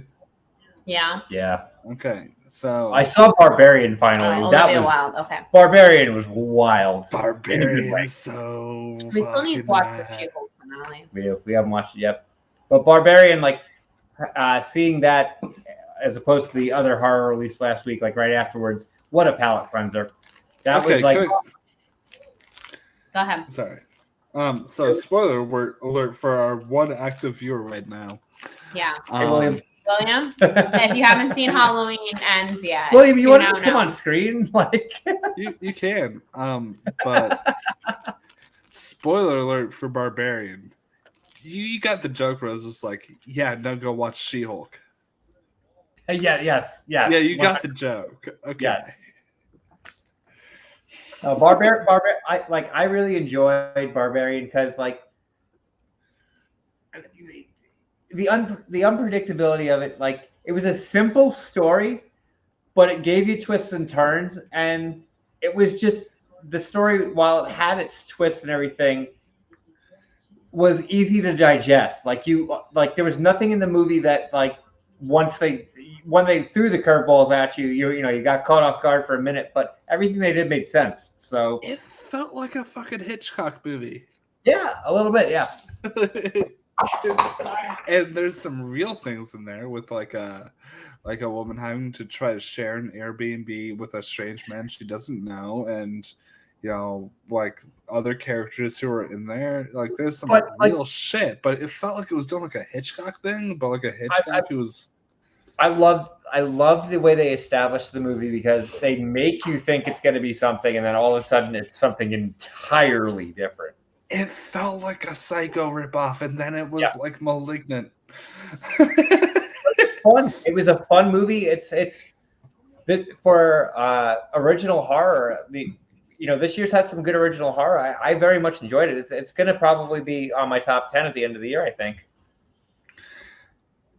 I can't contemplate a top 10. I've just done 4. I've just done You've 5. seen way more movies than I have, admittedly. Yeah. I probably by the end of the year will have seen in the neighborhood of about 20 new movies. And I can definitely say right now, it's definitely in the top 10 at the moment. Unless there's 3 or 4 that blow me away before the end of the year, I think it'll still be in there. I will say this: if you don't see RRR, or Everything Everywhere All at Once, I think Clerks 3 will be your favorite movie. Okay. I would both those movies, Everything Everywhere All at Once, that's on us for not seeing it in theaters. RRR wasn't in theaters around here. Mm-hmm. My problem is, a 3-hour movie watching at home. It's just not happening. It's not going to happen. I'm going to get too distracted. I do want to watch Everything Everywhere All at Once. Yeah, we'll check that out. That's coming to one of the streaming services. I don't remember which one. I think it's going to Hulu and still on VOD, but like because it's A24, right? Because I think Hulu gets most of the A24s, so that makes sense. And they get like half. It's either HBO Max or Hulu. Barbarian actually gets HBO Max next week. Yep, and it's like when The Lighthouse hit streaming, I remember that was HBO Max. By the way, The Lighthouse. Oh, let's get some creepy fucking Willem Dafoe and Robert Pattinson jams. I love that. Oh, Broncos Country, let's ride. Broncos Country. Broncos Country, let's not ride. Holy crap. What the hell just happened? Double fumble. I love it. Broncos Country, side to side. Fuck, that actually might have put me out of the lead. I was up 2, and I think he has the Broncos defense, so that pick might have fucked me up. Broncos yeah. Oh, shit. Like, Belford's currently beating me by, like, a point. Let's ride. Let's ride. 1 point exactly. So I just need Herbert to come out and throw for like 25 yards, and I'll get that point back. But geez, I personally like it if Herbert doesn't do too much. Okay. Oh, Herbert is Coach T. He's Coach T. Oh, he looks exactly like Coach T. We still have one more episode of that to watch too. Shit. But have you seen episode 2 of Mighty Ducks season 2? Oh yeah, I'm caught up. Delightful. Nick just. Isn't Nick just an absolute? Just love him. Also, Josh Duhamel is definitely. I can't afford Timothy Oliphant, but he's doing it. Yeah. Like he is the best stand-in for Timothy Oliphant I've ever seen. The two of them could easily play brothers in a movie. Like, true. No questions asked. Oh, that Melvin Gordon on field for 8 snaps. All right. 8 of 43. Let's ride. As a special guest, I'm bowing out. I hope y'all enjoy the rest of this game and this stream. I'm gonna go get my dog ready for bed. We get this. We don't want to watch any more of this game either. Thanks, Bethany. Broncos Country, let's turn it off. Broncos Country, let's ride. I'm riding away. Let's distract ourselves with something else. What's the next shiny object? Mike, Werewolf by Night. I haven't watched it yet. We are going to catch up. I'm actually off until next Tuesday right now. I took a staycation. So over the weekend, we will probably be able to catch up with we'll definitely catch up, see the final She-Hulk. We'll be up to date on the Mighty Ducks. And I think Werewolf by Night, that's all well within reason within the next week. But here's the thing. I know that you haven't seen Werewolf by Night. Yeah. Do you know how I know this? Go on. I know this because you didn't send me a text or a DM saying, holy fuck, I just saw the best spin kick scene in the history of the universe. Like we've discussed this though. Drobit Taylor is still my favorite spin kick of all time. Mike. We'll rectify this, Oh yes. 48-yard attempt. It's good. Oh. Broncos Country, let's ride. They're up again. Let's ride. Broncos Country. Let's ride. Yeah, I mean, this game showed promise, in the first half that maybe we weren't going to get the typical Broncos game, but nope. They reverted. They were like, yep, I think the fact that it's basically just been like field goals in the second half is proof that the Broncos are trolling us. Yeah, they pretty much are. They knew. Oh my God, everybody's going to score a touchdown in the first quarter, and then. You know what's crazy though? Watching this game, obviously me being the Jets fan, the Broncos play them next week. I think the Jets have a better defense than the Chargers right now, which is crazy to say. Looking at things coming into the season. But Khalil Mack is a thing, but a better secondary, and the Jets don't have a way to, or the Broncos don't have a way to like really diffuse the Jets secondary. Not only that, like Quentin Williams is all of a sudden coming through like as a game wrecker. Like the Jets probably have 2 or 3 all pros on the defense right now, which after last year, who's in their right mind would have thought that was going to be the thing? Because Quentin Williams, DJ Reed, and Sauce Gardner are all playing at the highest level right now. I'm muting stop cam for. You good? So y'all get to watch me vamp. So yeah, the Chargers right now are underachieving. They still have more talent than the vast majority of this league. They should be doing well. Obviously, the rib injury to Herbert is not help doing them any favors, but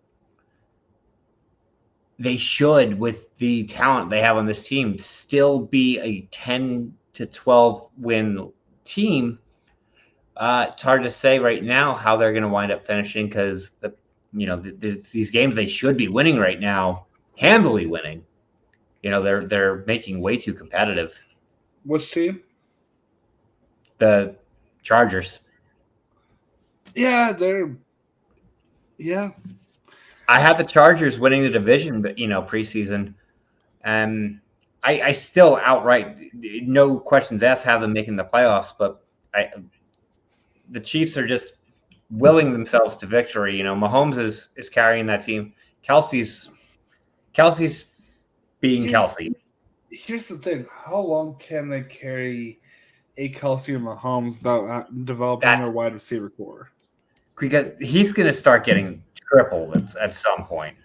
They have good wide receivers. They don't have they have a lot of C pluses at wide receiver. They don't have an A by far. Yeah, I mean Sky Moore is fumbling. Juju and Valdez-Scantling is Hardman.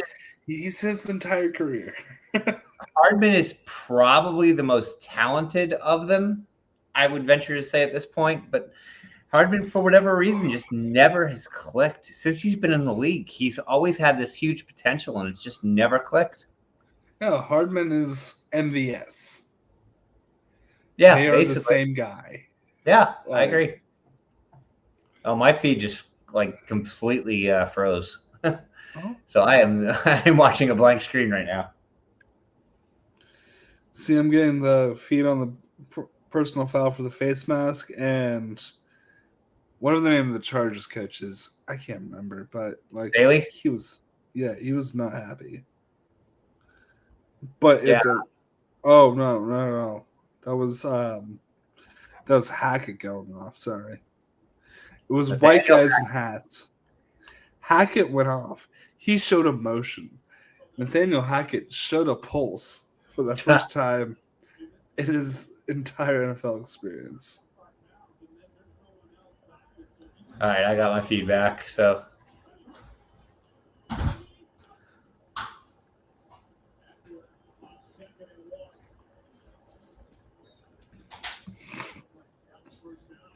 Gerald Everett, somebody I would have never expected as a good PPR play before the season. I mean, he's not spectacular, but he's good. With the way tight end is right now, he's perfectly fine. Yeah. Well, that's the thing. It's definitely one of the worst tight end seasons. It's one of. I think this might be the worst tight end season. I've been playing fantasy football for I think 17 seasons or something now. This is the worst tight end season I think I've ever seen.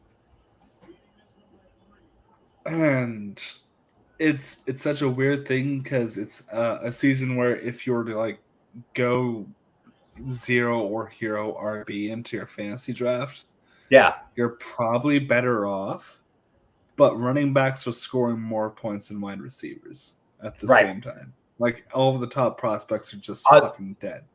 Unless you add Diggs or Cup. Yeah. Well, in zero or hero RB, you're going for Diggs or Cup. Right. So for those who don't know, in the What's the Show Fantasy Football League, I have Diggs and Kelsey. And I just was fortunate that when I actually didn't take a running back till the 5th round, and it was Ramondre Stevenson, who right now is a top 12 running back. So I got lucky. Yeah. And for me, it's I started off. Well, I fucked up my entire roster. Let's face it. I did some crazy shit, but I started off CD and Devontae I don't Adams. disagree with taking CD was fine though. Like I know you traded him since now, but CD was not a terrible pick at 14. No, he was a great pick at 14. Yeah, but I got Chase. Right. And I agree with what you did to get him made sense. Yeah, I don't argue that. And then my 13 pick was Devontae, who I ended up with Jonathan Taylor. Right. Which was just, I mean, it's a $20 league. Let's fuck around. That's exactly how I always feel. Like I said, it's the last draft I do, and it's my lowest buy-in. I'm always like, let's throw all caution to the wind on this one. And last year I finished in 3rd place, so I can't complain. It's definitely the one that I try to like do the most of my am I gonna big brain this shit kind of stuff.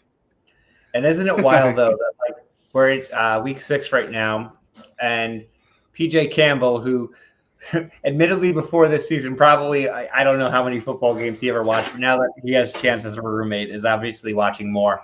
But PJ Campbell had one hell of a draft. He did. He had a fantastic draft, picking out of the number 13 spot, and is looking on pace to be a potential playoff team. Yeah. Well, he's the top 3. PJ. Cheers. Well, he picked 13th and I had 14, and I had 12. So yeah. Well, so most of the time it was either you were right behind him or I was right behind him. Yeah. And I think it was like 50-50. Yeah. Yeah. Like, because he got DeAndre Swift fell to him. I know he got hurt, but like the weeks he played, DeAndre Swift was insane, for fantasy purposes. Never targeted Swift. Oh, I love Swift. But I could have taken him, but Diggs fell. And I was like, I don't have Diggs anywhere. Let's try it. Because like I said, the What the Show League, I always want to do something different. And I was like, Diggs? All right, that'll be fun. Let's try that. I was now number 3 scoring in that league. So yeah, I'd say that works. I was chomping at the bigs for Diggs, and but yeah, you went Diggs, he went Swift, and then I did my turnaround. But like, I'm forgetting who he took at the turn. I took he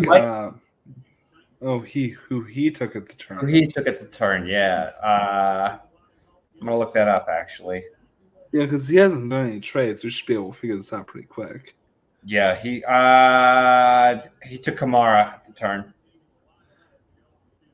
He took Kamara at the turn and still been doing this shit?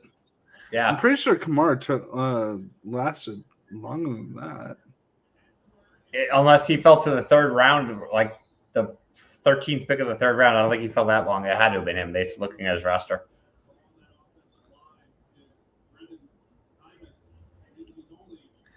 Yeah, I guess he would have. Either that or Amon-Ra. No, I think he took Amon-Ra at the 3-4. Probably 3rd. Hold on, yeah. I'll get the answer. Hold on, I can tell you exactly what it was. PJ Campbell's draft was DeAndre Swift 1st round, Alvin Kamara the 2nd round, Amon-Ra St. Brown the 3rd, Lamar Jackson in the 4th. What was it again?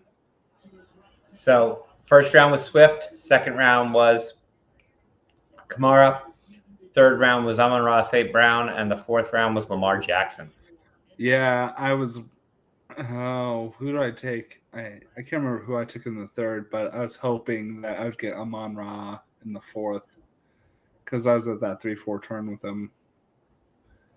So I actually took Herbert before he took Lamar. Like, I kind of regret that now. Herbert was like one of the biggest, so much upside. Like, he was the number 2 or 3 quarterback in most preseason rankings. Mm-hmm. The injury, nobody foresaw the injury, but. Well, and it changed his entire game. I don't know if that changes his game for the first half of the season, this season, or for life. Right. Like, rib injury is tough because, like, you almost would rather have something that you get knocked out and have to rehab. You get up again. You ain't never gonna what? Wow. So my matchup against Billy Belford right now, he is at the moment beating me by 0.26. And you still have Herbert, right? Yeah, I have Herbert, and Mike Williams has done nothing. Yeah, well, I mean, once again, you've always loved him. I've always thought of him as a spike beat guy. Oh, wow. No, look at this motherfucker. I succeeded Jake Jabroni.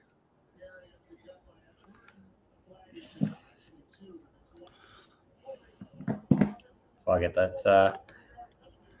You want to get nuts? Let's get nuts. No. I want to get knocked down, and I won't want to get up again. You ain't ever going to bring me down. I'm pissing the night away, Mike.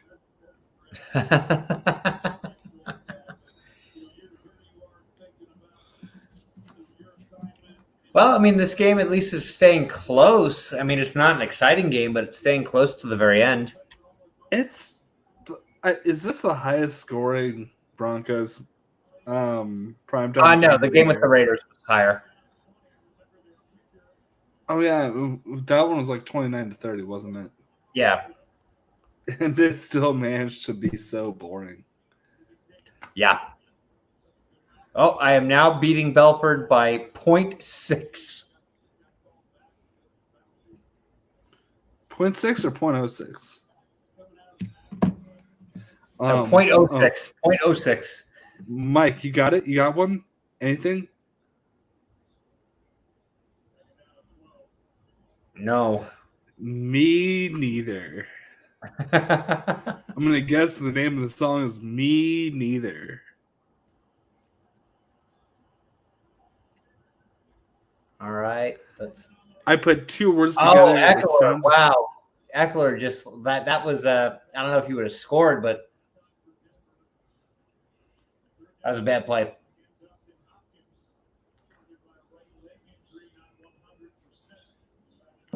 So I'm in a precarious position because there are 4 minutes in this game, and like partway through, my phone charger quit working, and I don't have a backup cord.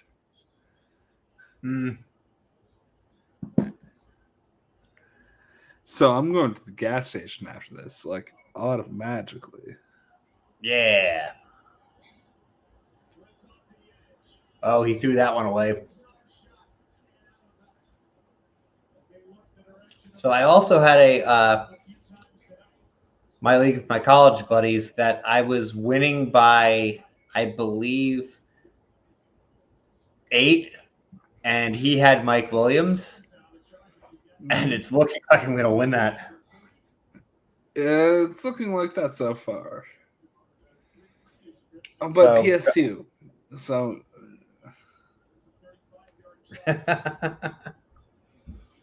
But this game could go to overtime, which could just change everything.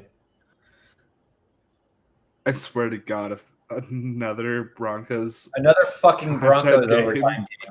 Seriously. We will quit. Stop it, NFL. No. Stop it. We don't want more Broncos. We don't need this. If another Broncos primetime game goes to overtime, we won't just quit streaming tonight. We will quit forever. I don't stand by that, but I will walk off into the sunset.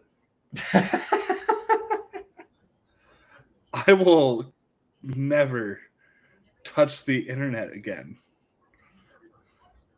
I'll get a flock of sheep and I will tend to them. And that will be my life. I'll have a long gray beard. I'll convert to the Mormon church. Maybe you'll wind up in Orlando. I will pray to the God of Mormon. That's their God, right? It's the God of Mormon. Joseph something? What's his name? No, that's the guy who made it up. I can't remember his name. Joseph Gordon-Levitt.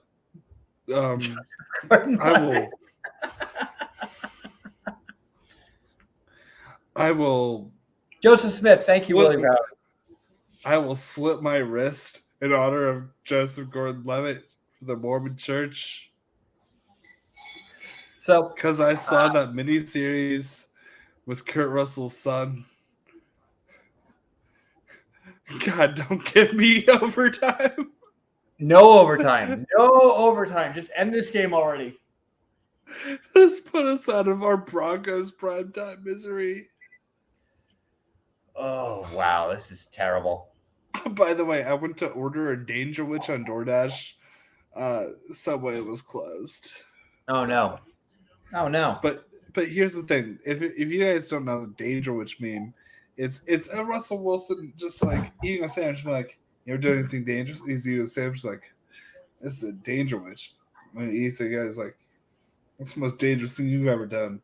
The sandwich, it's dangerous. It's spicy. And he talks about how it's spicy, but it's a ham and salami sandwich, motherfuckers. The motherfucker. I love Russ. I love Russ because he's corny. I do not love Russ because I think he's a great person. I think that he is like a I don't know if he's a meme. I think he's honestly this awkward. I love Russ for this reason. Broncos country. Let's ride. Oh man. The press conference last week, Broncos country. That's right. His sad, dejected thing where he has to say his catchphrase because he's contractually obligated to. Broncos country. That's right. Score has been within 3 points in the fourth quarter, all 6 games. Fuck you, Broncos. Ooh, great run. Who was on the run for the Broncos? Was that? That's Lat Murray, I think. Yeah, that's Lat Murray. Latavius Murray, somehow something in the tank. Still playing, which is nuts. Latavius Murray saying, Broncos primetime games are so boring that I have to try to do something about it. He's got yards rushing. It's not a terrible stat. Yeah.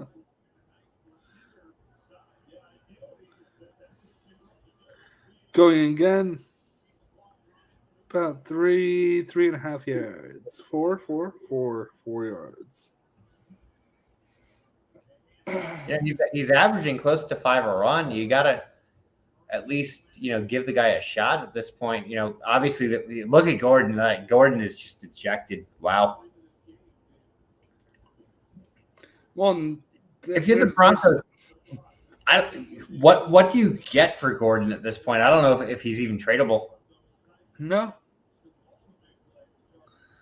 You can't get a draft pick for him. You can't get shit. Like, you just gotta write it out and see what you can do. You can see what you can be for a guy in the room. The most exciting guy on their team was Javonte, and it sucks that he got hurt. Okay, so I'm the Broncos. You're the Carolina Panthers. So let's role play this. Hey there, I heard you might need to do a thing with a guy. there's a big caveat to this. I know where you're going with this, but there's a big caveat. They don't have first-round picks.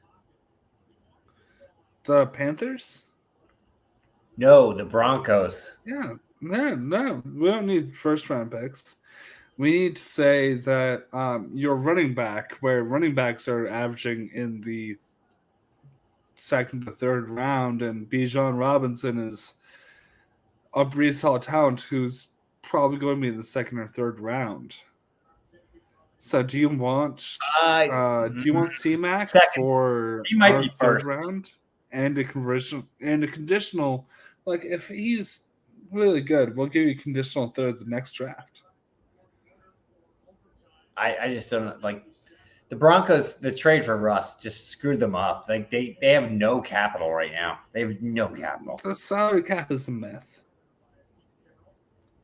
Well, no, not even that. I'm talking about draft picks. They have no draft picks to give up. The Seattle owns them all. I think they could get C-Mac for Javonte and a third and a fourth. You don't a conditional fourth. You don't give up Javonte. I'm sorry. Do you give up Javonte for C-Mac and a third and a fourth? No. No? Javonte is long term worth more than McCaffrey. So is Khalil Herbert, and if you talk to the right person. I mean, oh wow, he got rocked. Yeah, that was brutal. Let's ride. Broncos country. Let's ride. Please that is this game. That's what I was talking about. Like a great advance, like you read the count kind of blitz. Ooh. That shit is just. If I see a defensive end in any capacity just blitz in reading the count at full speed. Mm-hmm. Oh. No, William. No OT. We're not getting another fucking OT Broncos game. I'll be right back. I swear to God, this game goes to overtime. We are not covering it.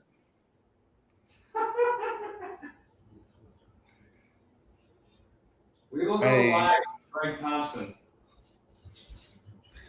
Yeah, if this was Twitch, we would like switch to like a rating of a Greg Thompson channel. Like I don't have it in my heart anymore. I'm already on the borderline of asking you because like my phone charger is broken thing. It's like running low. I'm already on the borderline of like asking if I can if you can cover it for like 15 minutes while I run out, but I don't want to make you do that by yourself. We might have another guest coming on. If he does come on, I'm waiting to see if they actually show up. We could do that. But if you leave me with said guest, oh Lord. What's that? If you leave me with said guest, who I'm not going to reveal unless he actually does come on, he has the link. We might have another guest coming on, but if you leave me with this guy, holy crap. Okay. Do you trust me to go and grab a phone cable and come back? Yes. Okay. I'm going to do that. Broncos country, let's ride. Let's ride. So, Scott Van Pelt is previewing the post game. I hope we see you sooner than later, Scott.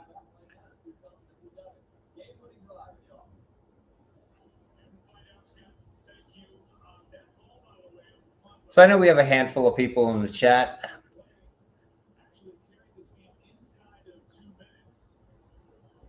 What would you want to see for the primetime game next week? Like next week on Monday Night Football, we have got the 86 Super Bowl rematch. So we've got the Bears and the Patriots, which does not look like the most exciting game. But next week, Well, this week, technically, I guess, for the Thursday night game. We've got the Arizona Cardinals going to be on Thursday night, the debut of DeAndre Hopkins. What game are y'all looking forward to the most this week? Curious to see. Oh, Herbert steps back. Oh, jeez. Oh, made a play the last second to Eckler for 1 yard. Wow. You take that yard and run with it. God, they're going to go to overtime. Holy crap. No overtime. This is terrible. Like, really? Why are the Denver Broncos like this? Why?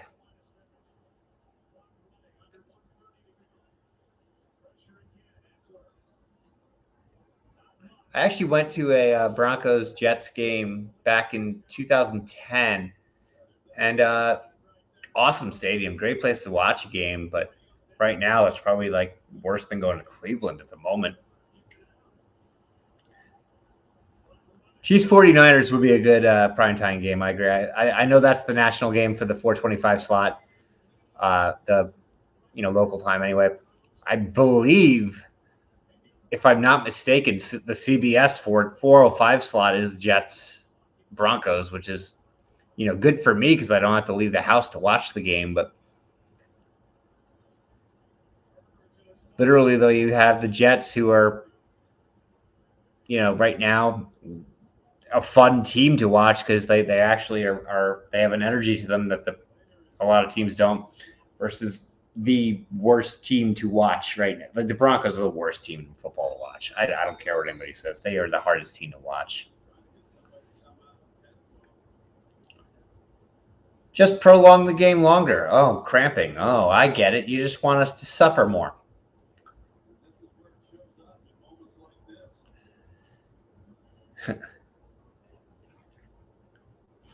Broncos country. Man,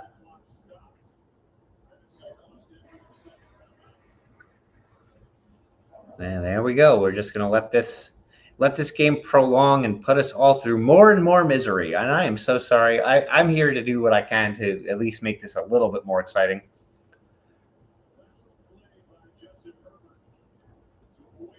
God, Chase Daniel, the immortal Chase Daniel, who has made more standing on the sideline than most of us will make in the next 2 years. Oh, Will and Jake, here's the thing with the Panthers, though, that I disagree on hardest to watch, because the Panthers are a train wreck and they know they're a train wreck. And at least right now they have McCaffrey, who is still exciting to watch. The Broncos are a team that should, on paper, be good. And they're not. Like, at least the Panthers are embracing that they're terrible right now. The Broncos are a team that is bad, and they have a good defense, and they're just playing boring football. At the very least, the Panthers are, I'm not saying like more watchable, because they certainly aren't, especially if you're a fan of the team, but they're going to be more prone to trying things, going for it on fourth goal and things like that. Whereas the Broncos are just, well, 3 and out. Here we come.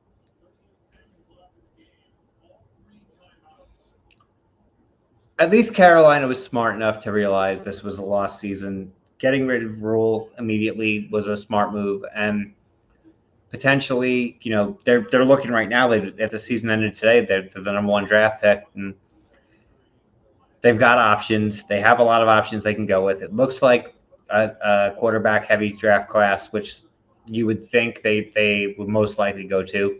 But there's also a couple of really good other players. Will Anderson looks really good, too, if they really want to go that.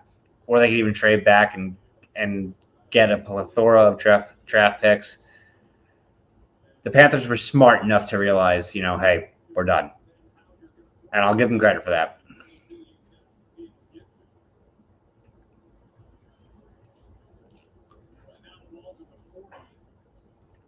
Hypothetically, a McCaffrey trade, especially if it's the right team, if they get it to like Buffalo or somebody like that, they could recover a first-round draft pick. It might not be the highest pick, but if they are able to trade them, having 2 first-rounders, you look at some of the teams who have done that recently. The Dolphins and the Jets in particular have turned multiple first-round picks into franchise-changing scenarios. So you never know.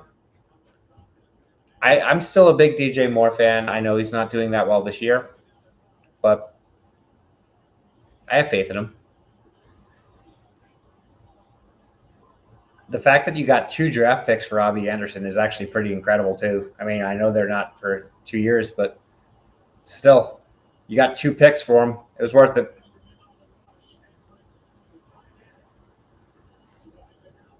God, this is going to go to overtime. Damn it.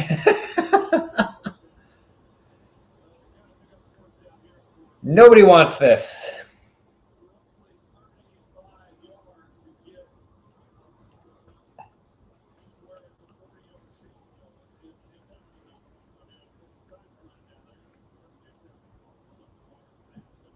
So those of you in the chat right now, who's your surprise playoff team right now? Like, obviously, we're at week 6. We know what the season looks like right now. Do you got anybody who you think is going to surprise everybody and make the playoffs? I know with the current standings, you can disregard that if you want, but what team who currently right now is not doing that well do you think will do it? I'm curious to see. Yeah, AJ might make it before overtime because this is prolonging way longer than we should.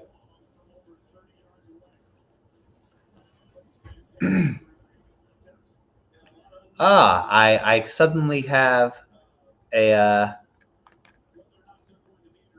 somebody else to join on stream. I hope I don't regret this.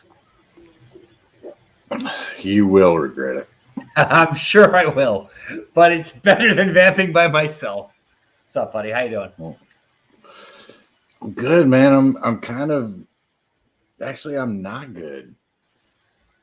I got that new World Girl shirt, the "We're all gonna die, so don't be a dick" shirt, and I can't find it. Oh no! How did you manage that? I don't fucking know, man. I looked in the closet. I looked in all my drawers. I looked in the dryer, washing machine, everything. Like I don't know where the fuck it is. So I had to settle on Twitter and salad. Good old Chris Clark throwback from the PJ Campbell Network. It's good to see PJ Campbell Network getting back. You know, I've obviously been part of the relaunch with the Left Side Strong Side on Tuesday nights, which actually won't be there tomorrow night. I know Chance's got to fill in for me. I'm not 100% certain who it is yet. But I'm very happy to see PJ getting the network back up and seeing how happy he and Chance are as the showrunners on that network right now. Good for them. Like, very happy to see that. 2 of my favorite William Harold, fucking call sign Galactus, Bud Light cameo. What's up, brother? So I do got to say, you know, with you and your Bud Lights and stuff, it was very funny. 3 weeks ago, or 2 weeks ago now, I guess it's technically 2 weeks. I went to my local supermarket and they had Coors Light on sale. It was the weekend that Spectacular aired, and I was like, for Mark Ellis, I'm gonna start. I'll get the case of Coors Light. So I've been drinking Coors Light ever since then on Sundays watching, and the Jets have not lost since then. So I will be drinking Coors Light every Jets game for the remainder of the season. I can dig it, man. I have no beef with Coors Light whatsoever. Coors Light, obviously you got your 3 light ones, and Coors Light I feel like is the one. It's lighter than the other. It actually is the lightest of the 3. So it's like it's a super easy drinking beer, and it doesn't weigh you down or anything like that. Oh, big play! I'm not even watching the game. We're going to overtime. Well, we got some time on air, so. What have you been up to lately? Like, what's new in your neck of the woods? Just fucking working, man. That's all I ever do. Next week, from Monday to Friday, I'm going to be in Maryland. What part? Hagerstown. It's like an hour and a half. Excited. Yeah, it sucks. Yeah, there's a good brewery there, though. Trying to think of what that was. If it was because I lived in Northern Virginia, so Maryland was right next door. So I know parts of it. I've been to Hagerstown, but that's not the most exciting place to be. Yeah, it's like right up by the Pennsylvania border. Yeah, it's like northern part of northwestern part of Maryland. Yeah, like right by the Antietam battlefield, which that was kind of dope. The first time I went there, I went and did the whole Antietam thing, but they got a brewery there. I don't like dark beers, but they had a milk stout that fucking sold me. Like I bought a growler of it and everything. Milk stouts are interesting in that because they're dark beer, but they have kind of a refreshing flavor to them, which a lot of dark beers don't. Like Breckenridge Vanilla Porter is actually like I don't like dark beer myself much either. Breckenridge Vanilla Porter is fantastic. I would happily have one of those. Yeah, that one I got in Hagerstown, it was we went there 2 days before we left. So when I got the growler, I had to fucking smash it. Just so I could rinse the bottle out and take it back on the airplane with me. Right. Man, that's some good shit. But I'm probably not going to do much up there next week. I'm probably just going to stay in the hotel. Hagerstown is, like kind of the boonies of Maryland. Yeah, there ain't shit up there. Yeah. There's a somewhat decent barbecue spot, but yeah, that doesn't surprise me at all. If you go into like the Baltimore area, obviously that's the big city there. And Baltimore, like more so than a lot of other cities that I've been to, is you could be in like a borderline like tourist area, turn around and go 2 blocks the wrong way, and you are in the ghetto. So, oh yeah, I just when I think of Baltimore, all I think about is The Wire, man. Mm-hmm. Like, I know Michael K. Williams is dead, rest in peace, but I'm looking out for Omar. Right. Wow, this game is also, speaking of football, man, what the fuck are the Panthers doing? Yeah, we were talking about that earlier. Like, if nothing else, they've conceded that the season is lost. Oh, they're gonna move ahead, look to the future, and for this particular point in time, they're better off than a team like the Bears, for example, who have a couple of wins and they're not getting the number 1 pick. The Panthers are like, this season's just lost. Just forget this. Let's move on. Yeah. And the Bears are the Bears strictly because of PLD. To PLD, fuck the Bears. Peggy, I'm sorry. Hey, no, we got to cheers for that. Cheers to that. But yeah, I mean, we fired Matt Rule. I'm fine with that. They should have done that. We traded away one of our fucking best players today, and traded them to goddamn Arizona, man. They got 2 picks for him, though. You can't. I know it's a 6th and the 7th, but you did get 2 picks off a player. They were going to cut. We needed to do something. Yeah. So I'm not mad at it yet. I agree.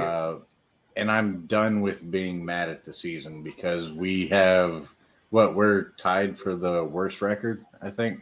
You would be picking number 1. You'd be picking number 1 if the season ended today. Yeah.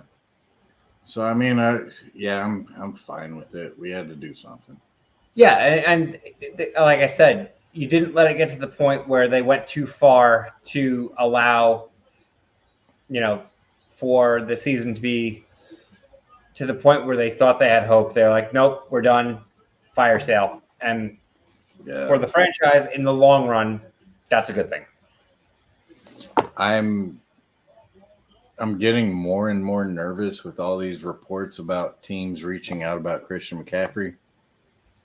Well, here's the thing with that. No, That motherfucker needs to stay. Well, you're gonna get if they trade him, and again, it's an if. You'll get good capital for him, very good capital for him. Oh, I know that all day, but I want him to retire in a Panthers jersey. I don't want it to be another. I don't want it to be another Steve Smith situation. Right. I'm back.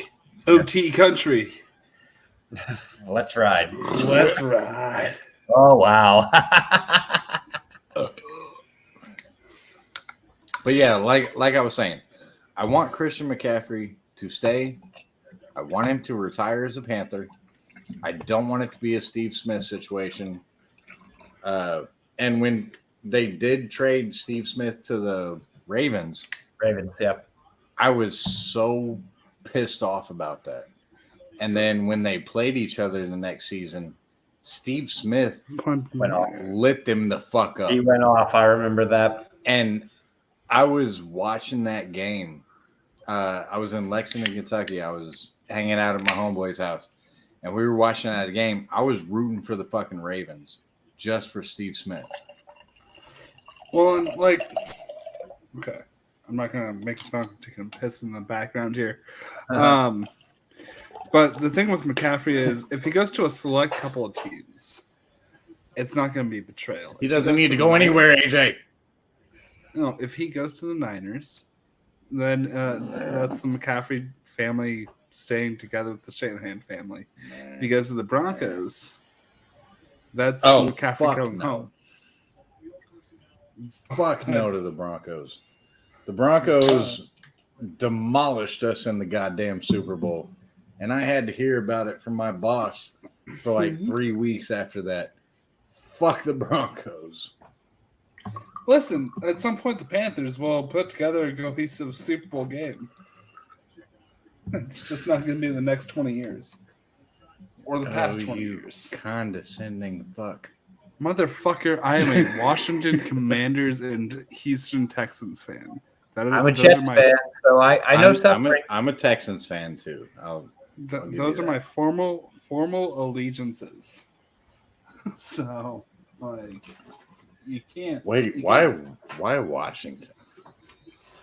Because they were the football team. And they could have kept it, honestly. Like, that's so much better than the Commanders. But when they changed their names, they were the fucking commies. They are. Like, that's even better. Like, that is a better. Like, those are both great bets.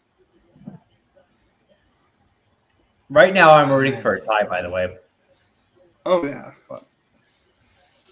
We got to go for the tie because it's what the show. A tie would be fantastic right now. Oh, that's what channel I'm on right now? What, the show? Don't worry. Okay.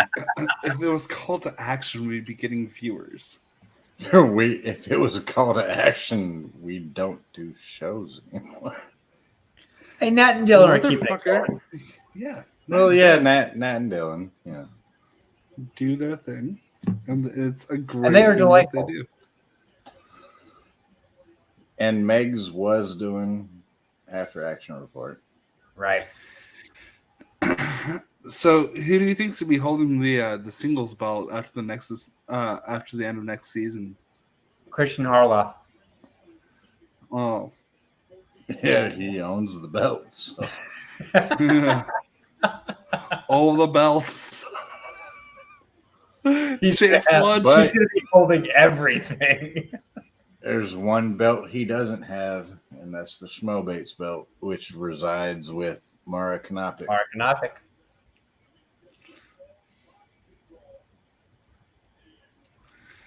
And probably the original belt too, if what's his face got to keep that after last spectacular. Oh yeah, Roca. What's his face? Well, I don't speak about him. Yeah. See no Roca, hear no Roca. Unless Roca is backstage right now. Just 1 second. I mean, I could text him and give him the link. Don't you fucking dare. Like, I made a joke, you made a better joke. We do have Jake, if you weren't aware, like we have our 2-year anniversary stream in 2 weeks on What the Show, and actually, it's gonna be a pretty big Schmodown reunion. We have a lot of fun faces like who are all gonna come on. We'll advertise a few of them ahead of time. We do have some fun surprises. I ask you this though. Finn Wolfhard is coming. Oh no, go ahead. Dacker Montgomery, previous Schmodown competitor, Dacker Montgomery is coming on the stream. I guarantee you, if you're watching this right now, Dacker Montgomery will be on here. I will be disappointing so few people. I have no idea who the fuck that is. He was Billy in Stranger Things, but he was also the Red Ranger in the 2017 Power Rangers movie. They did a Power Ranger Schmodown with the cast of the Power Rangers, and those guys were like stoned out of their fucking minds, and they did not give a shit.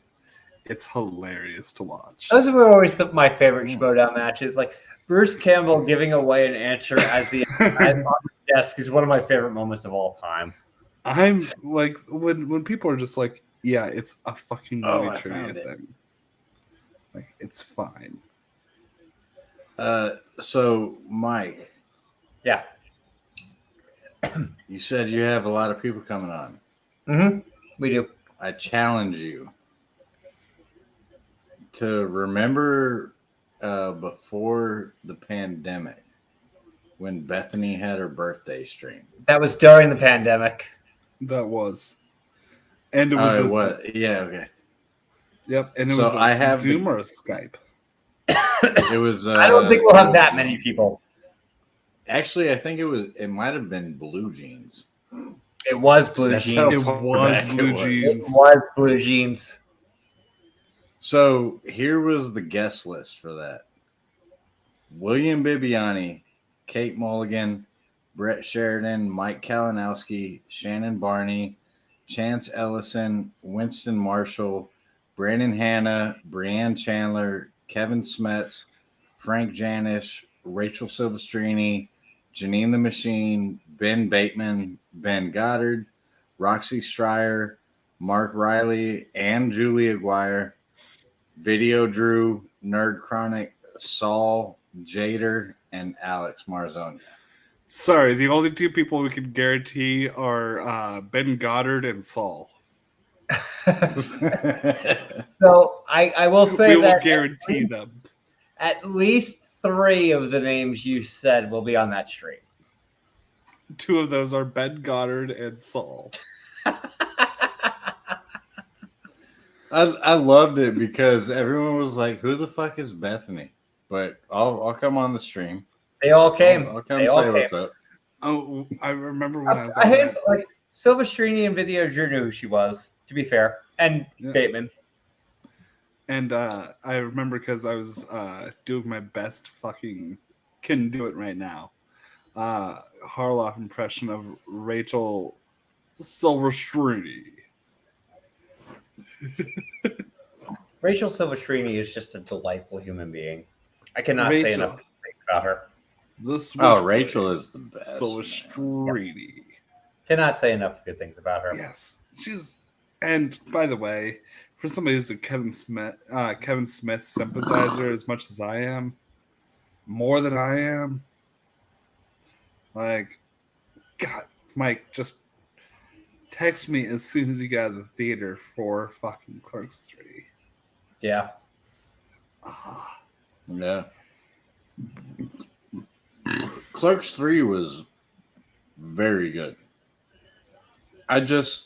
I'm surprised that I saw it in Brooklyn and I was the only person in the theater. And then the next day I was back in Alabama and I saw it with my friend Tremaine and we were the only people in the theater. Did you see it in Jersey?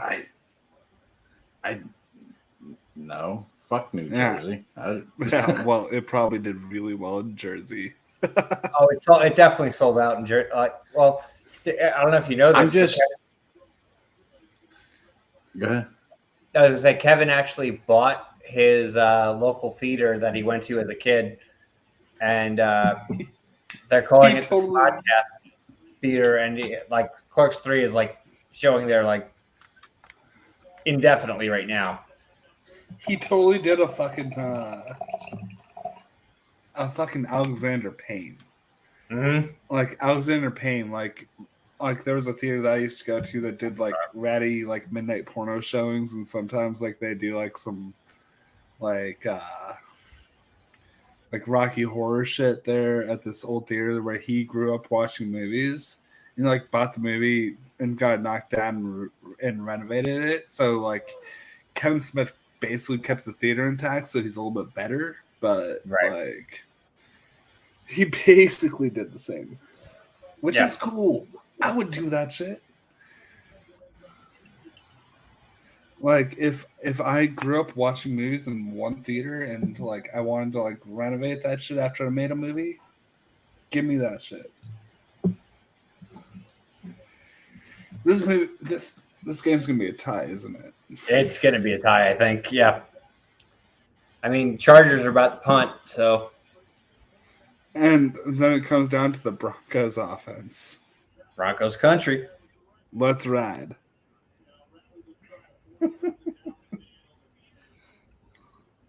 Oh, we have another person. I don't want to spoil it, but he's backstage. Backstage. Oh, fuck. Go fuck myself.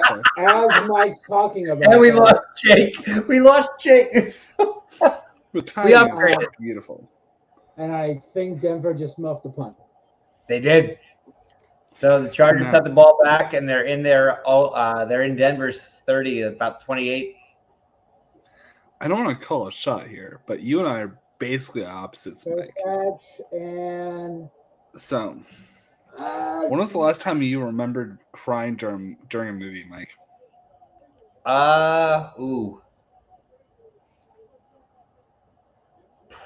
No. I actually Could that be a flag?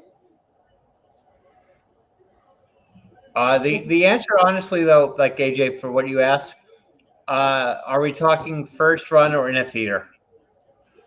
Just any time. Last time. Oh, I got teary-eyed seeing E.T. in theaters, so that was August. Okay. Seeing what? This will be the next time. E.T. Last time you saw something. Last time you saw something. I watched that movie so much when I was a kid that I wore out the VHS. Yep. It's Bethany's favorite movie of all time, and it was playing in IMAX. We actually had to go to the theater like a couple towns over to actually see it. But yeah, I mean, actually, I don't know if anybody else saw it in theaters on the re-release, but they had the original version. It wasn't the edited one, so it didn't have the CGI, and it still had the guns, we were shocked when we saw that. I love that. Like, that is one of my favorite Steven Spielberg movies. I love it's one of the best movies ever made. Oh, look, period. It's the man with no taste buds. It's an fuck you, Buck. Hey, I had to. I gotta stay on brand. Mike with no reaction when I say it's no Mac and me. Mac and me. Yeah, this was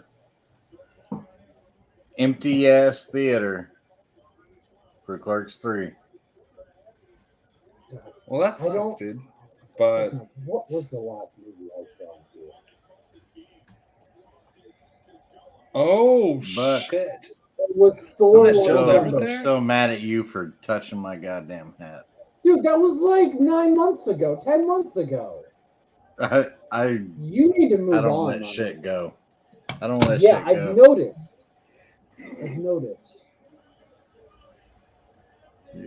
So you might be taller than me, but it's not my charge cable that's running my phone. I think it's either my phone or the extension cord that I'm using right now. But is this the field goal? Oh, timeout. What are you doing, AJ? What? We're watching football, you motherfucker. I'm just over here representing Twitter and salad for the PJ Campbell Network. Oh my god. I forgot about that. Well, that's delightful, but that's delightful. You fucking fuck. Jake's like, you fucking. This is a football game. Watch along, you fuck. I didn't know that was what this was. Mike sent me a goddamn link, and You were in the chat. Fine. I didn't know what was happening. Just because you don't know what was happening doesn't mean you're not responsible. I take no responsibility for myself, AJ. You should know this by now. Yeah, but you know what I mean. So yeah, it's down to I'm gonna go take a piss. Fuck you. Yep. Chargers field goal. Love you. Block it. Let's get the tie. I want the tie. To be honest, at this point, it doesn't matter to me because I had Denver's on my money line. So, I mean, this is what? Yeah, 39 yards. So this is fairly easy. You could almost kick it straight and you'd still make it. Yep, it's in. Yep. And I'm pretty Holy sure they're now fuck, this tied game for is first, over. right? Because on them the Chiefs. Let us out of our now. misery. Yep. Dude, the Broncos, if they had an offense, the Broncos had an offense for 13 minutes.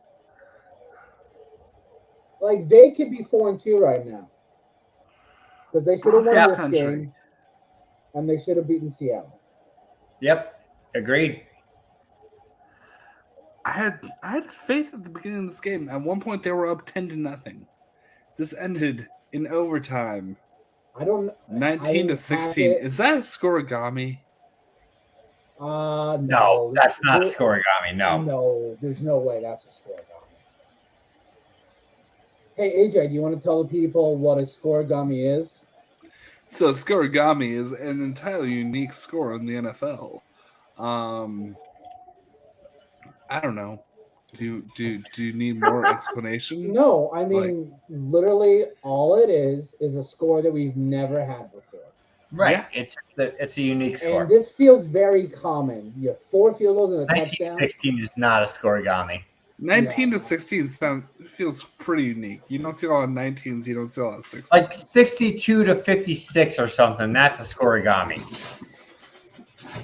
62 hey, to 56. Buck, how's your 10,000 fucking fantasy leagues going? My 39 fantasy leagues. Whatever. I was being hyperbolic. Nope. AJ, no scoregami. The score has happened 48 times before. Most recently, 48 times in how many years of football? Yeah, it's still, but I feel like it's not super common. Guys, this game is over. It's finally over. There is no more Broncos primetime football for the rest of the year. Oh, really? Unless the flex schedule happens. Unless they flex it, yeah. No, unless this offense improves, they should not flex any Denver Broncos. And for that, I say...